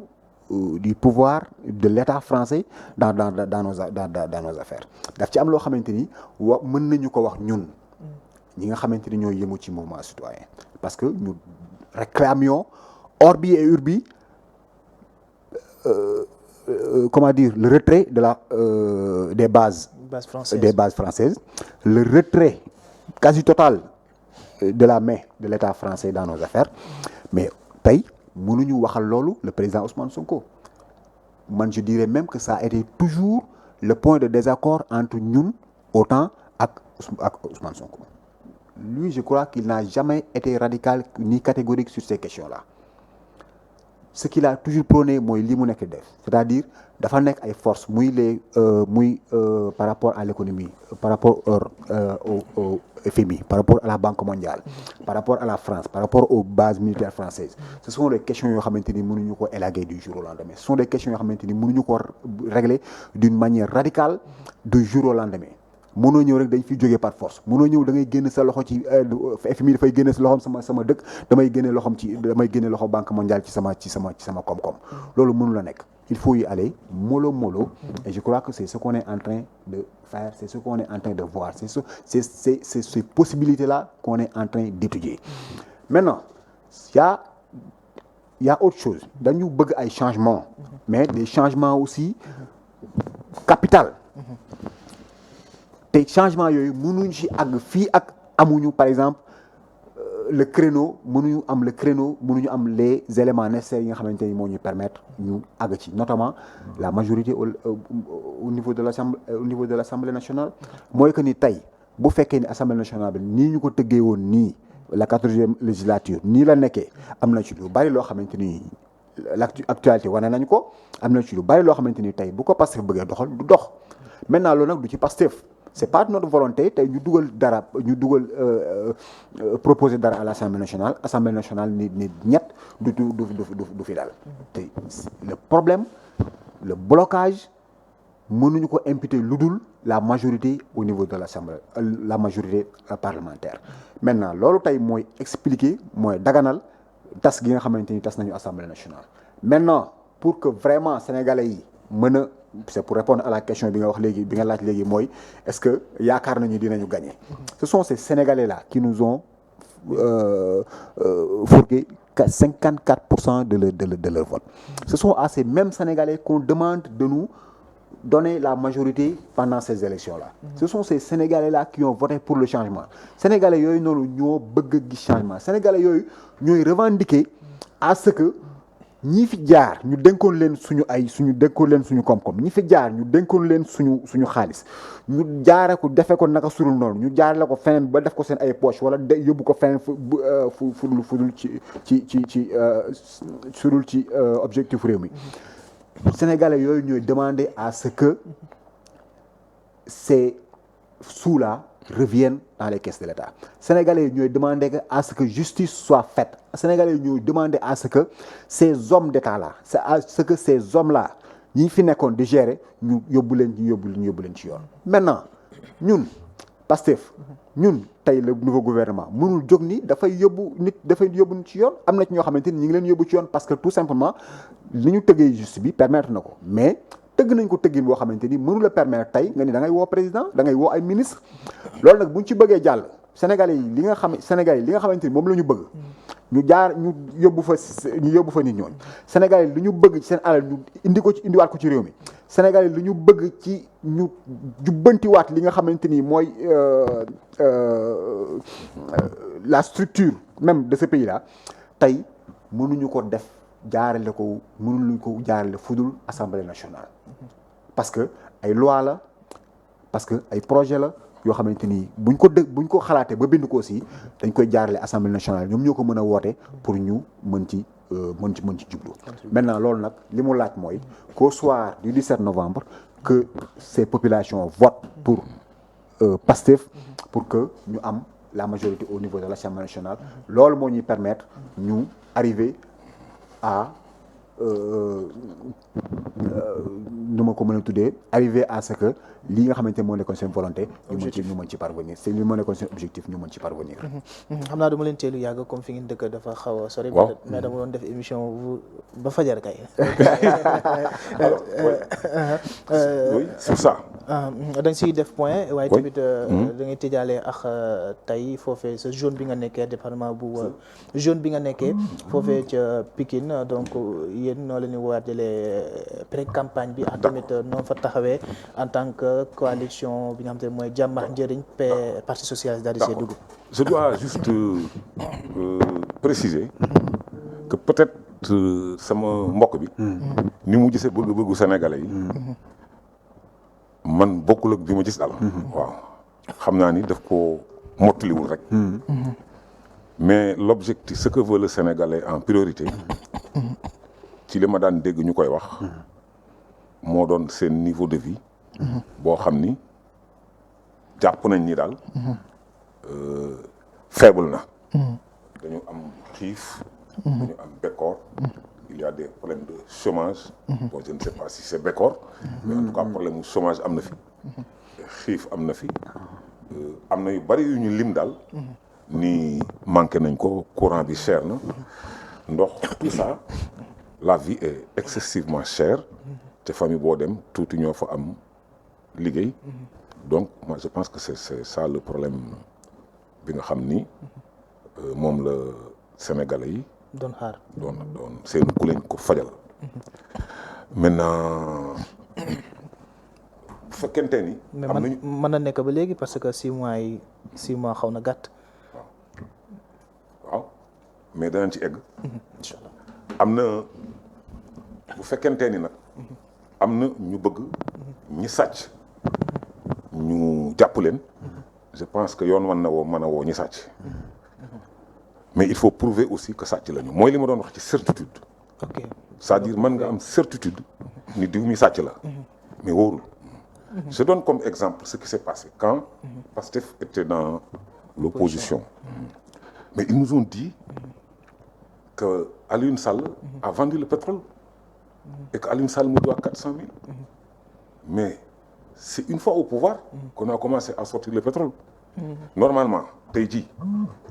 waroon nañu jéem a seet Alioune Sall pétrole boobu mu sàcc nu mu demee parce que man en tout cas man gëmuma ko woon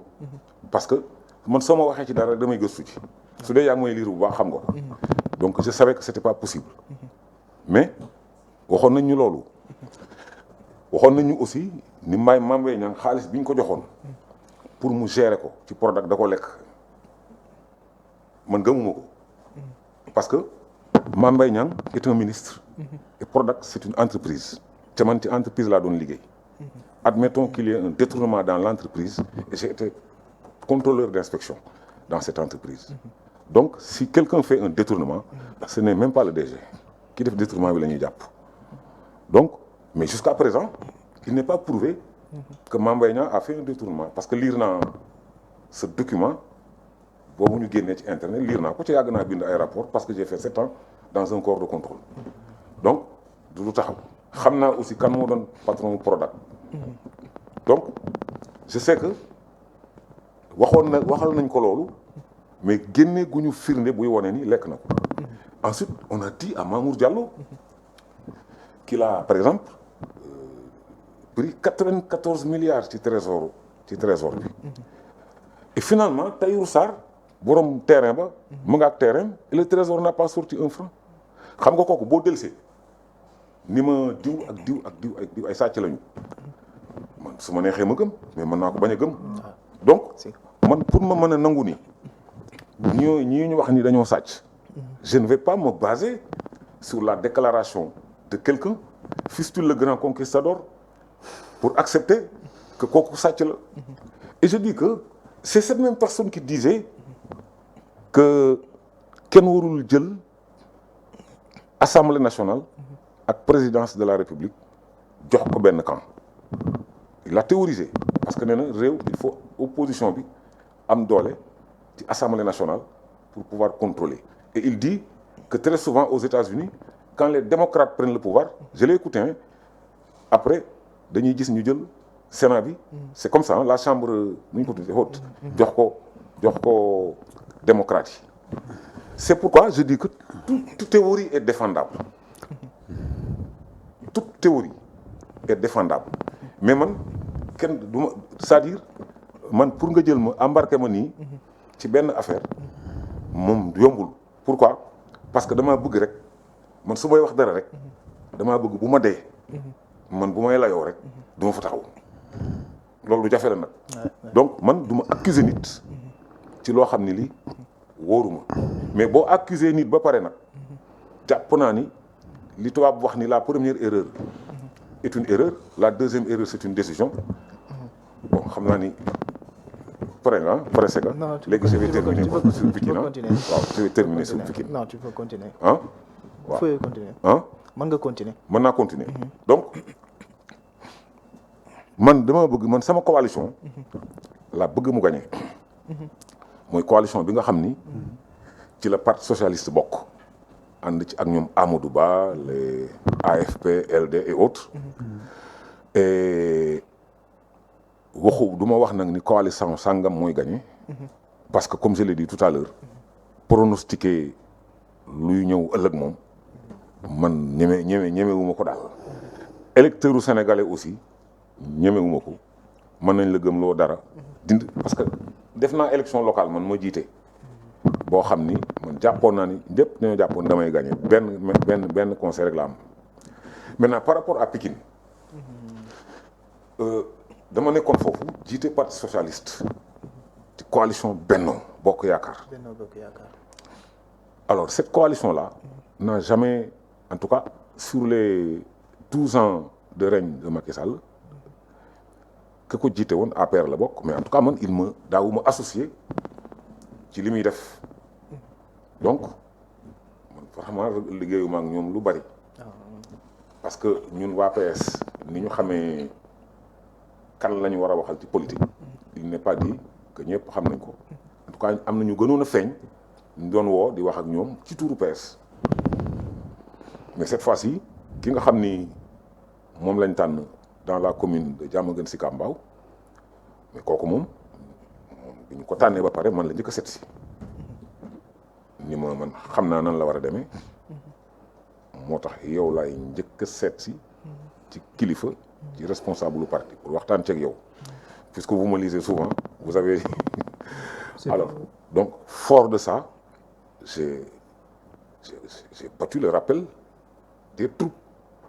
pour que nag PS jóg carrément jàpp ci loolu ñuy liggéey dans la commune de Diamaguène Sicap Mbao pour au niveau du département on a un secrétaire général départemental c'est à lui de dire comment faire avec les autres au niveau du département mais teewul aussi am na ñu ma jël seen attache au niveau du département de Pikine dans la coalition pour xamal leen ni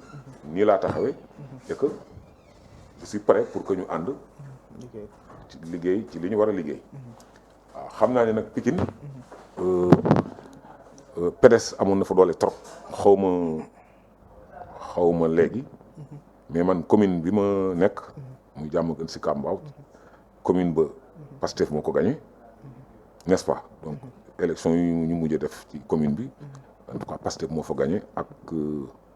ci présidentielle yi maintenant nag en tout cas man sama parti man la mu waroon liggéey ci élection yooyu moom ces dernières années moom liggéeyu ko. Je suis en train de les convoquer à réunion pour que ñu commencer mobiliser waat suñuy nit pour ñu mën ci jàpp et j'ai vu que bi ma wootee daal j'ai senti un certain enthousiasme boo xam ni xëy na mën na jur dara mais là aussi je ne peux pas pronostiquer. ñu ngi ñëw ndànk-ndànk. ñu ngi ñëw ndànk-ndànk ngir ngeen gagné Pastef fële. loolu nga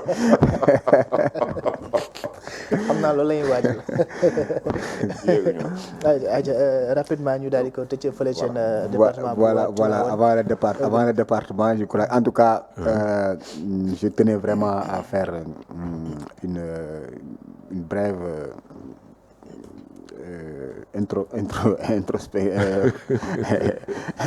intrusion ci li mon père Fall wax léegi par rapport à la vie chère. Je crois qu'on l'a tous compris. Moi je crois qu'en 6 mois pouvoir bi mënu fi activer des leviers wala bokk def fi des politiques yoo xamante ni qui peuvent entraîner une majoration de prix surtout par rapport au prix des besoins de première nécessité. Je crois que donc la vie chère moom je crois que dañ ko fi fekk bu ñu waxalee yàlla rek xam ni vie chère moom dañ ko fi fekk loolu li mooy le chômage muy un autre facteur boo xamante ni je crois que lors de la rencontre de samedi ci bi ñuy présenter le référentiel gis ngeen ci gis ngeen dayo bi nga xamante ni gouvernement bi jox na ko gis ngeen aussi levier yi nga xamante ni bëgg nañu ko activer pour vraiment venir à bout de ce chômage là toujours est-il que dañ ko fi fekk loolu aussi donc en 6 mois toujours je crois que lu ci am na ci bari loo xam ne dañu koy jiiñ mais du ñun maintenant concernant ces personnes yi nga xamante ni peut-être nag comme ni nga ko waxee dëgg la maanaam ay certitude nit ñi ñoo koy développer rek mais kenn neewul diw moo sàcc mais ñu ni diw taq na ci dara loolu je crois qu'on a le droit de le dire maintenant nag pour leeral loolu moo tax vraiment ñu woo Sénégalais yi à ce que ñu jox ñu ñu fexe ñu accéder à des possibilités yu ñuy permettre ñu teg par exemple installer des cours et des tribunaux yoo xamante ni moo ñuy permettre ñu leeral mbir yi nga xamante ni moo taqee ci comme ñi mu lim léegi ñu mel ni ay Mamour Diallo ak ay Mame Mbaye Niang concernant Tivaouane bi ma fay jógee on est en train de mener pré-campagne notamment au niveau de la commune de Darou Khoudoss avec l'investi le frère et ami Ousmane Ciss mais aussi au niveau de Tivaouane ñu démarré tey ak une pré-campagne notamment ak des visites auprès des chefs religieux yi nga xamante ni moo nekk au niveau ñoo xamante ni ñoo nekk au niveau de Tivaouane ak suñu sœur bi nga xamante ni moom lañ fa investir mu nekk sœur boo xamante ni tamit vraiment taxawaayam ci wàllu parti bi lu jara fàttali ko la dans la mesure où dafa nekk ñoo xamante dafa nekk koo xamante ni elle était la première à représenter Pastef dans la commune de Tivaouane yamul ci loolu nekk di xeex ci Pastef jël dayo bi mu war a jël au niveau de la commune mais aussi bi ko fa nit ñi bàyyee aussi ñi mu àndaloon bàyyi ko fi aussi dem seeti yeneen base wala dem fekk yeneen opportunité fa lañ ko bàyyi muy xeex donc bi ñu waree tànn ñu tànn ko am ci moom yaakaar ni dina taxawal la commune de Tivaouane mais taxawal aussi au-delà de la commune tout le département de Tivaouane donc mi ngi ci pré-campagne ñuy fas yéene dugg ci campagne bi à partir du 26 voire le 27 novembre avant loolu dinañu amal ay activités yoo xamante ni au niveau national comme au niveau de nos localités respectives pour vraiment préparer la mobilisation vers la campagne préparer nos militants mais aussi nos sympathisants vous savez que Pastef li mu am ci sympathisants je crois que amu ko ci militant Pastef ñi ci yëngatu ñu bari seetuñu xaaruñu ci dara lu dul mën a compter ci ay nit ñoo xamante ni mën nañ leen mener vers un Sénégal comme ni ñu koy waxee vers un Sénégal prospère souverain mais aussi un Sénégal juste un Sénégal juste boobu nag moo tax le président Bassirou Diomaye Faye bi mu toogee la première chose qu'il a eu à faire mooy que di convoquer convoquer les magistrats convoquer ñëpp ñi nga xamante ni xalaat nañu ni mën nañu réfléchir ensemble sur naka la ñuy taxawalaatee une justice forte naka la ñuy taxawalaatee des corps forts yoo xamante ni mën nañu jëmmal li nga xamante ni mooy justice parce que comme on le dit souvent dëkk bu amul bu fa yoon amul dëgg mënu bu fa dëgg amul développement wala leneen mënu fa am donc ci loolu la ñu amee yaakaar ni vraiment lii ñu yaakaaroon ci ces hommes politiques là li ñu yaakaaroon ci ñoom commencé nañ ci gis une partie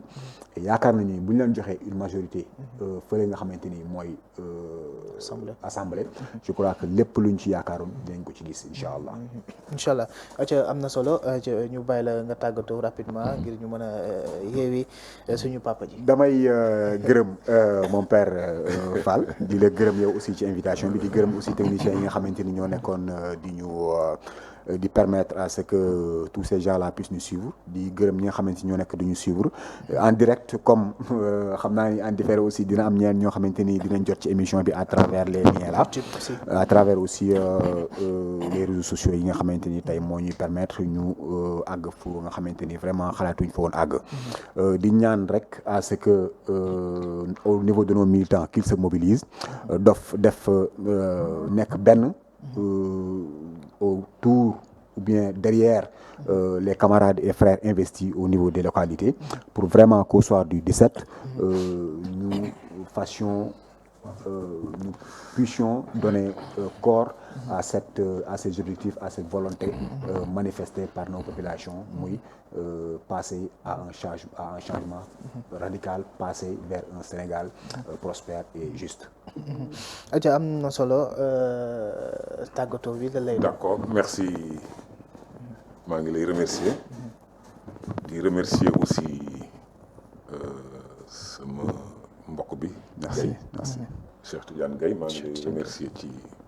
échange yi ñu def avec toute la courtoisie qu'il y a. Merci. di la remercier yow tam journaliste bi. Al Amin bi ñu invité. ak temps bi nga jël pour déglu ñu. yëpp waaw ni nga xamee ni noonu la ñaanee ay mbokkam gañe te noonu lay ñaane rek sama coalition am majorité inchallah. Pourquoi? Parce que mën nañoo jàpp tam ñun ni loolu ñuy wooye reddition des comptes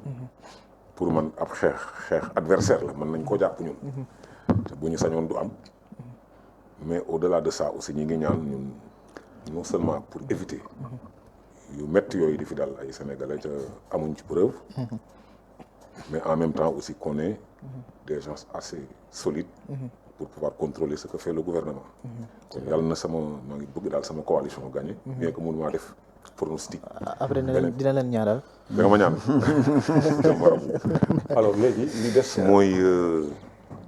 damay remercier waa département de Pikine bu parti socialiste bi ma bokk. ak coalition bi nga xam ni aussi bokk nañ ci. ak samay candidat muy ki bokk PS ci Pikine Anta Sibi di nuyu ki ma dëkkal si Kambaaw madame Sarr Aminata Ndiaye Diakité. mais aussi dafa am benn député boo xam ne dama ko bëgg lool. bu dëkk Tivaouane ku tudd Yaya Diallo. alors kooku moom en général moo doon sama choix ci député yi. macha allah ak ñëpp ñi nga xam daal investir nañ leen ci sunu turu parti ak turu coalition boobu maa ngi leen di nuyu di leen ziar di nuyu sama CRG Aminata Mbengue Ndiaye ak ñu ko wër ñëpp, mais surtout aussi di nuyu bu baax Serigne Mbaye Thiam di ancien ministre de l'énergie, parce que comme je l'ai dit tout à l'heure nit la koo xam ni ku ma fonk la ku ma jox cër la, mais dafa nekk avant tout li tax ma bëgg ko nit ko xam damaa naaw xam-xamam ak jikkoom. donc loolu daal laa amoon lu ma ciy dolli. di gërëm nag ñi nga bokkal